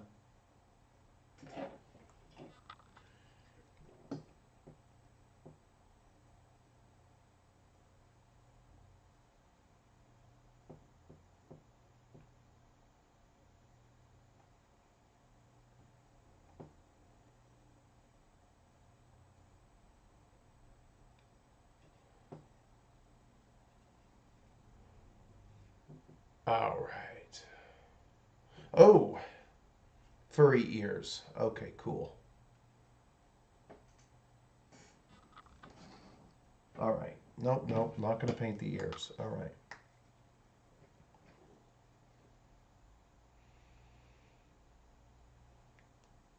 All right. Next color is we're going to hurry up and we're going to highlight the pig's faces with the dwarf flesh. Oh yeah, the whole thing on like it's funny you mentioned this game's not for poor people. It seems like when I started in the hobby, like going to game stores and playing, like this is back when I was still in my 20s. Like I always worked. I always had a job and a half or a side gig. I always had a full-time job, and I was never not out of employment, unless there was 2 semesters where I went to school full-time and I was not employed, and that was roughly about a 1 year of my life I spent unemployed. But I had other revenue streams. I had rent coming in. So, the girl I was living with was paying me $300 a month. I had a couple of commissions that I was doing, and then I was doing some side work as a gardener again. And so I had some different revenue streams. I had a lot of cash coming in. I had at least with my side gigs, rent was only 300. Like when my girlfriend lived with me back then in my 20s, yeah, she had to pay rent. And but when my side gigs, I think they were generating about 1,000 a month, and then I was going to school full time. But like I'd ask some of these guys that I would meet over the years to come out with me. Let's go to the bar. Let's get pasted after or get dinner after the game. Get to know one another better. And the answer I get from some of these people is, well, anything fun will cost you $20. What? You don't have $20? And it's like a lot of these guys, when I was younger, the guys my age playing in the shops were not employed. They were not employed at all. The older guys, the older ones that I would eventually make friends with, they were employed. But like a lot of the guys my age or the guys younger, when I was in my late 20s, they were just coasting through life, hanging out. Like that's literally like I said, people who are like art scholars or something, artists, like lesbian artists or something, their entire life is basically spent collecting grant money so that they do not have to get another job so that they can make fat girl lesbian art. People who need like grant money, uh, you know, from the government so that they can go on one more year producing art or writing books that nobody's ever going to read. They work twice as hard trying to get those grants than if they just worked a job. And they're in debt. They're in debt up to their eyeballs and everything. It's not a place where you want to be. I mean, by all means, if you want to coast through life, but don't make me pay for it in the form of grant money, you know?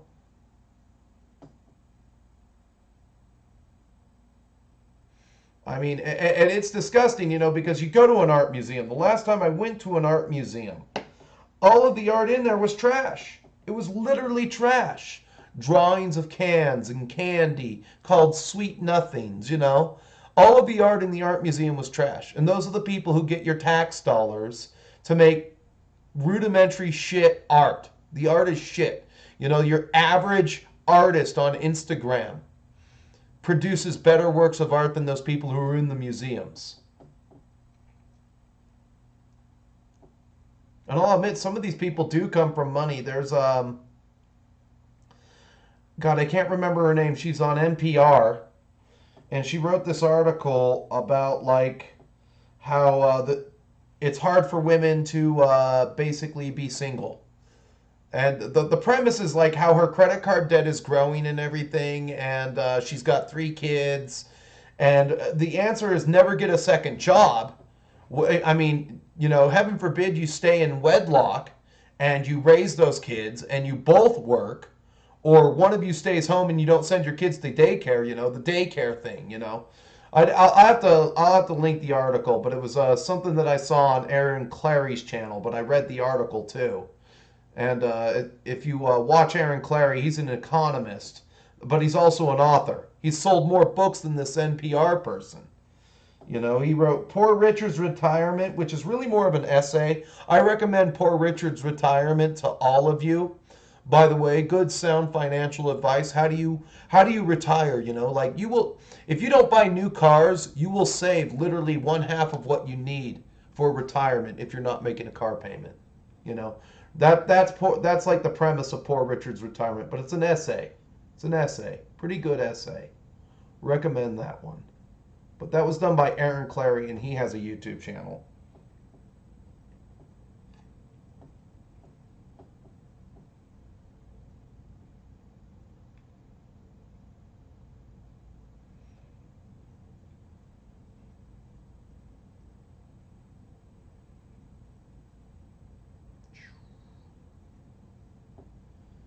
Doing good on battery. Let's get this face all done. Pig faces.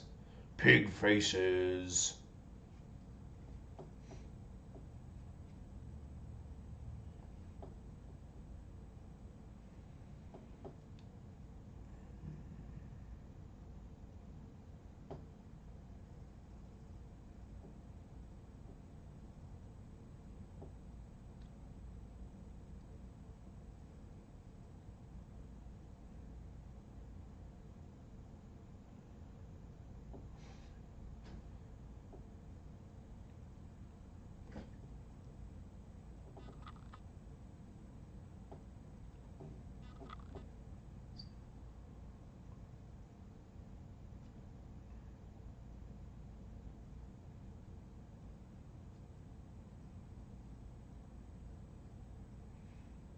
I got the shake. There we go.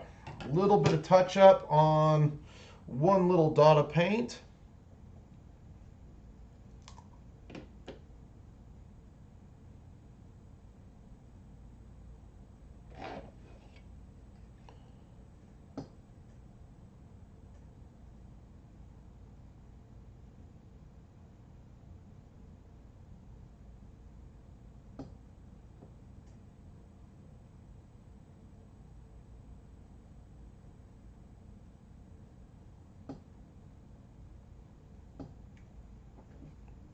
Right.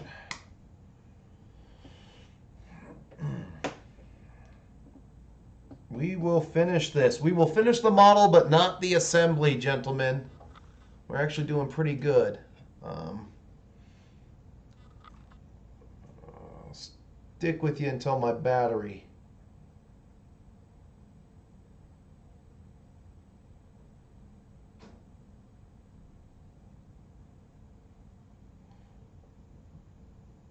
All right, that is done. All I have to do now is just wash it with the strong tone, and then I'll do the eyes after I'm done washing it.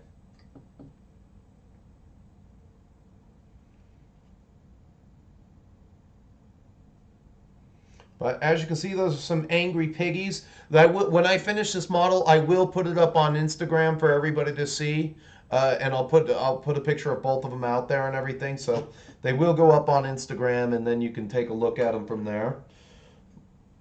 But hey, that dried up pretty good. Let's just take a look at that. How does that look, ladies and gents? If Lady Quickblood is watching, that is, I do have a Lady Quickblood 35 is my female patron. If she just so happens to be watching.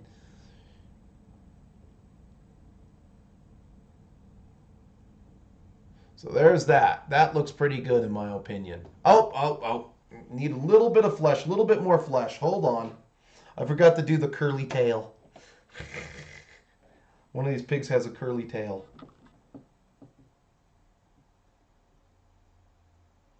I will tell you that after going to Tennessee last year, which I would have done this year if I didn't have to pay taxes and some house bills for my HOA, that denuded. So, there's some financial advice. I knew I had to pay bills, so I didn't go on vacation. All right? As sad as that is, I did the responsible thing. I didn't go to Tennessee. I didn't buy a plane ticket and spend like $900 to go on vacation. I basically said, hey, I know I have some bills coming up. I know I'm going to owe taxes. Let's pay those bills and not go on the vacation. It also took away from my Japan fund, but that's okay.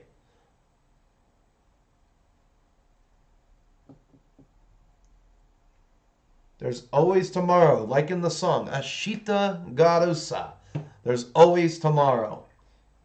As the Japanese say, Ashita Garu, Ashita Garu, Ashita Garu. So there's always tomorrow, there's always tomorrow, there's always tomorrow again. All right, so that's done. We're going to work on this little Wargore dude for the rest of the time. First things first, I'm going to get the leather brown. And I'm going to just do his whip and the shaft of his spear. God, this is just let's just get this guy in the light real quick here again. This is a really good sculpt. Whoever did these two guys, just like this gore alone, a lot of talent with the green stuff. Oh my God, the nostalgia button is going through the roof there. But let's just get this for the remainder here before I wrap up.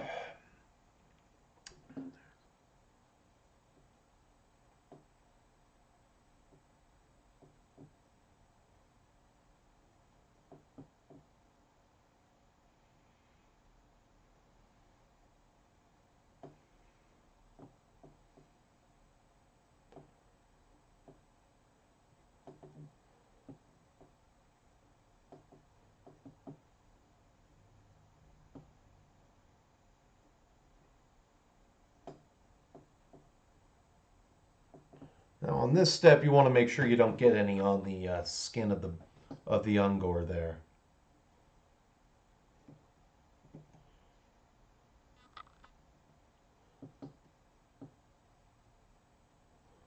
one of these hangouts, I want to get you guys' opinion on this. For some of you who are still with me, I would like to do shopping on eBay again because I think that would be just to break it up. If you prefer me painting and working, that's fine. But like I said, I want to do a little bit of a setup. This arm, this apparatus thing that I have to the right of me that's got the light on it.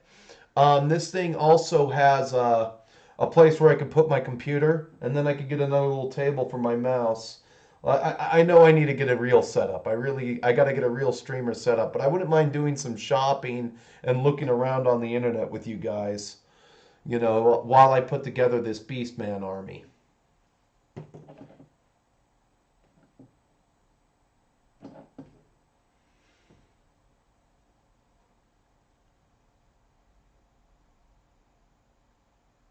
We can do some different things. We don't always have to paint, but I'm happy to do this if this is what you pay to see or what you bank on seeing. I'm surprised, always surprised when people show up. Von Ketteringham showed up today. Shadow and Sun showed up today. Oh, I do. Yeah, that's a thing. Outrageously priced miniatures from the UK. I am not going to lie. That is a very annoying. Yes. All right.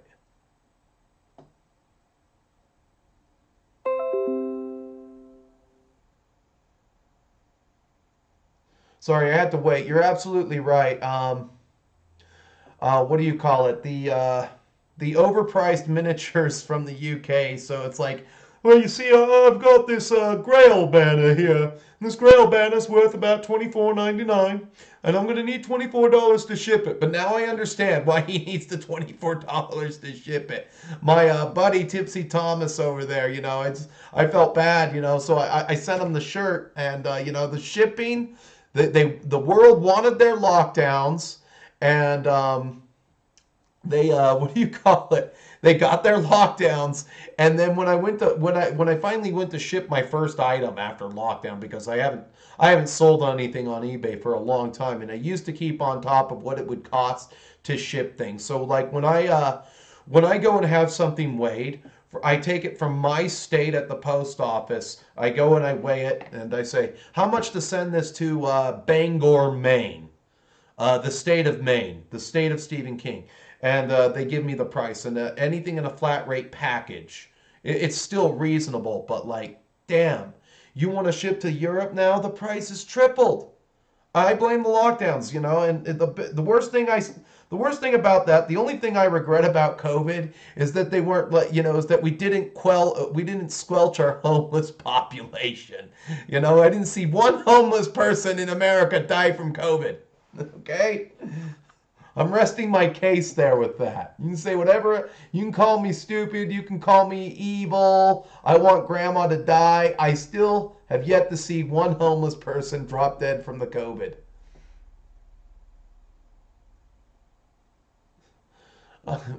Well, I'd appreciate it, Shocker CK. What's up, Mr. Historical Doppelganger? You came in, and I'm just trying to finish up this guy before I cut out. I will have to change batteries.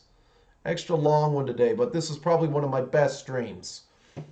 Before I put the leather away, I'm going to use this leather as a base on the Ungor's horns.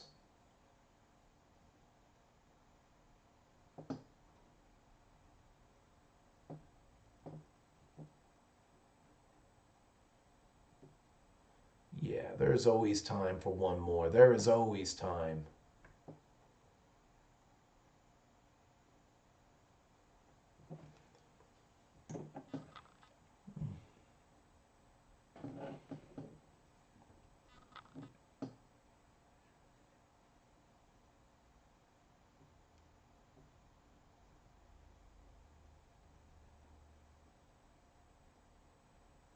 All right, any other leather? Oh, he's got that necklace. All right, and he's got that bag. He's got his little weed bag right there. Still got that bag I gave you. All right. All right, that will require a different size brush, dirty water, cleaner water, We're going to make this happen. Let's make miniature painting great again, gentlemen.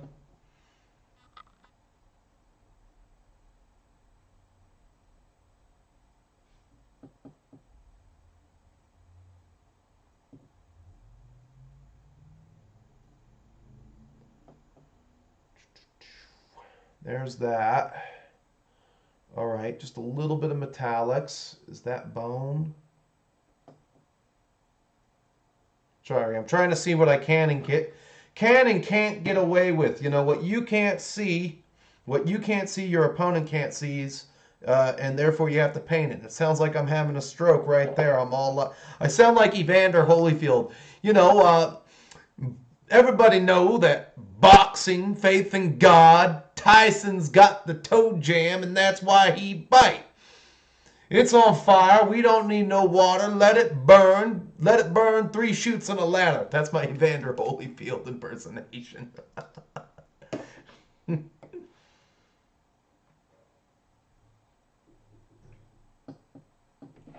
No, brain damage is a thing amongst collegiate level athletes, especially football players and boxers. And having boxed for a full year now, I can tell you that you do take some shots. I got one of those shots yesterday.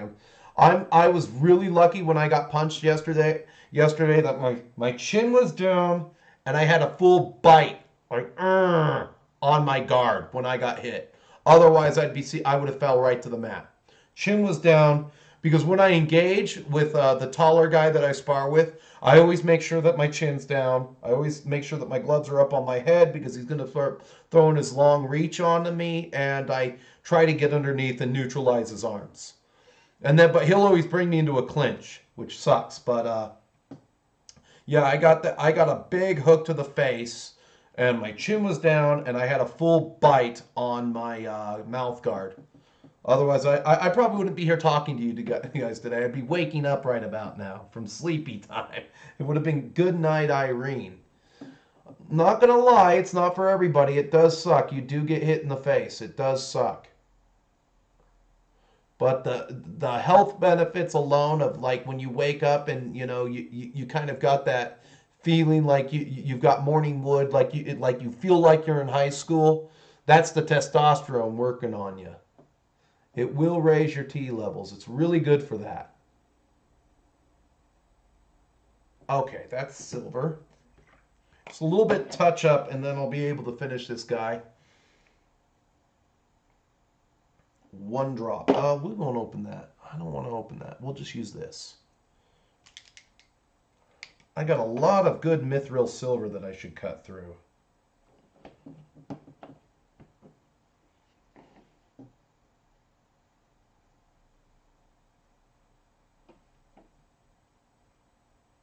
All right, all right.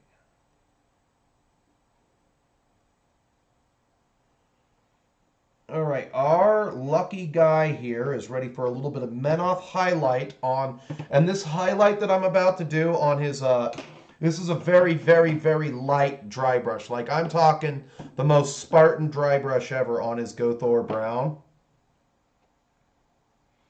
Like I'm gonna watch this. I am going to wipe this brush clean. And I'm going to test it on my hand here. Yeah, that's about where we want it. And we are just going to kind of dust his fur with it. Let's get in there on that phone, on the... And it's okay if you get a little bit on his flesh. I'd imagine he'd be covered with pubes anyway. And the whole time I've been like, Skeletor! What's that? Get the fuck out. You fool. Shake your ass for me, Beastman. Shake that furry fur. Come on, Skeletor.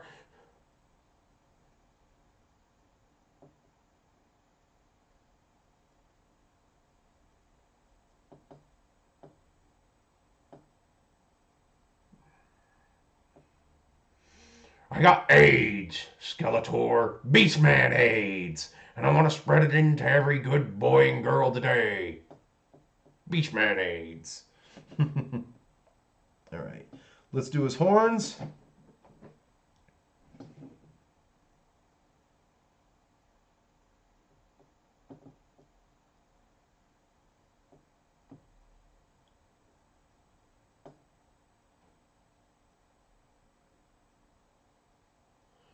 We're going into overtime on this one, but we're going to win. We're going to win.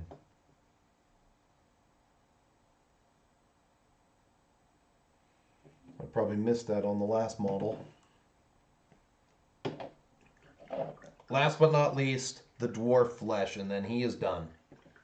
With the exception of the red dots that I'm going to put for his eyes. But again, eyes are always done after wash. So, what's up, Fox?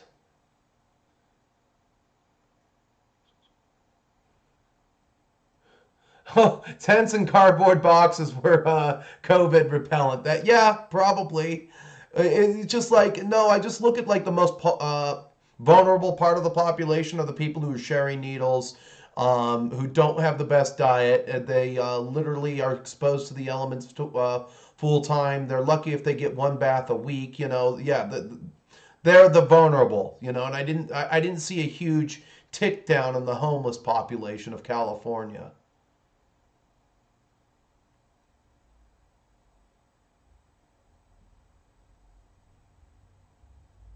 Oh, I couldn't tell you on anything for Beastmen conversions for 40K except maybe using the Beastmen as orcs. I don't know. The orcs still have way bigger arms. If it's one thing I know about the conversions there is that you would need to find a lot of sluggers. I don't know what you would use. I don't know what army Beastmen could represent for 40K. I tell you that much now. But last but not least, we need the. I'm just going to do something real quick. Just kind of wash out a little bit of that bone right there.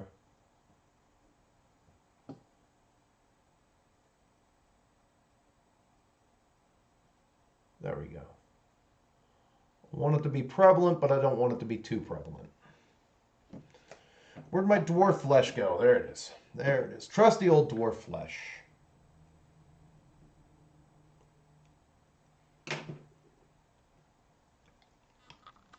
We're going to make it. We're going to make it all on one battery today, people. Leave that open, dumbass. There we go.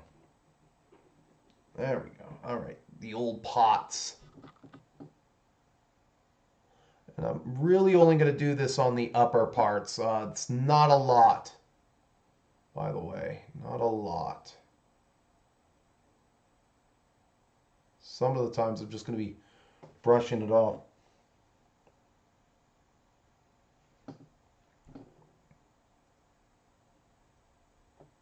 Whoops.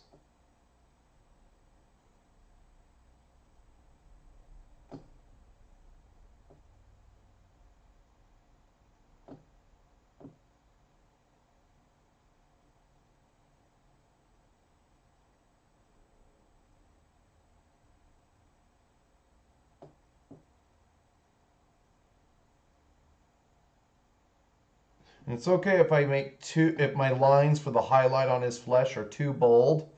I can always, I'm gonna use a very dark wash on these guys to brown them out a little bit.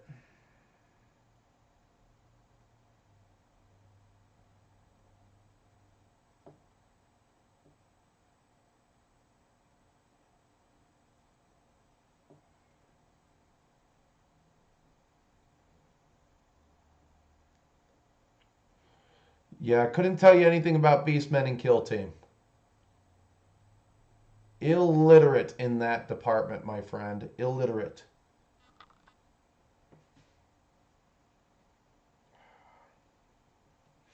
Kamiga Teo this. Paint the hands.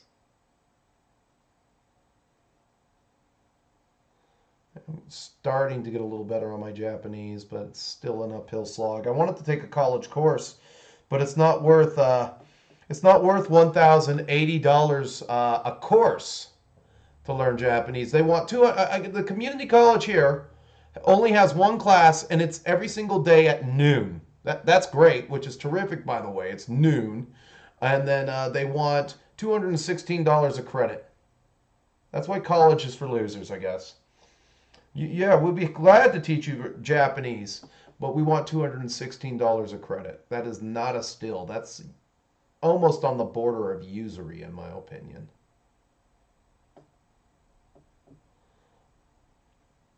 If I wasn't so busy doing the stuff that I love, I could sit down with the books that I did buy to help me out a little bit, but that's okay. Shita ga aru.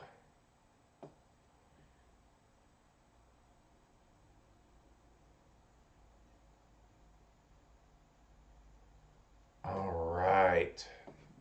Last little hand here.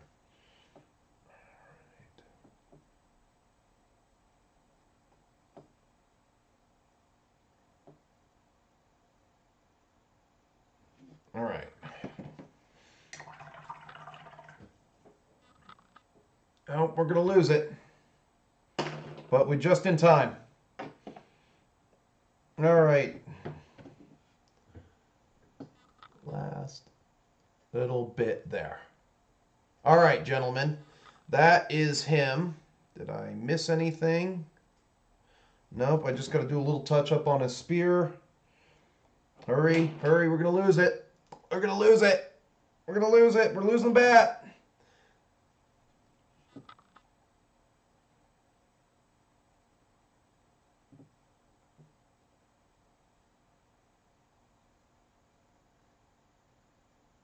Come on. All right, and done. Safe. All right. We are safe. Anyway, this is about where I'm going to end it. What's up, Christian?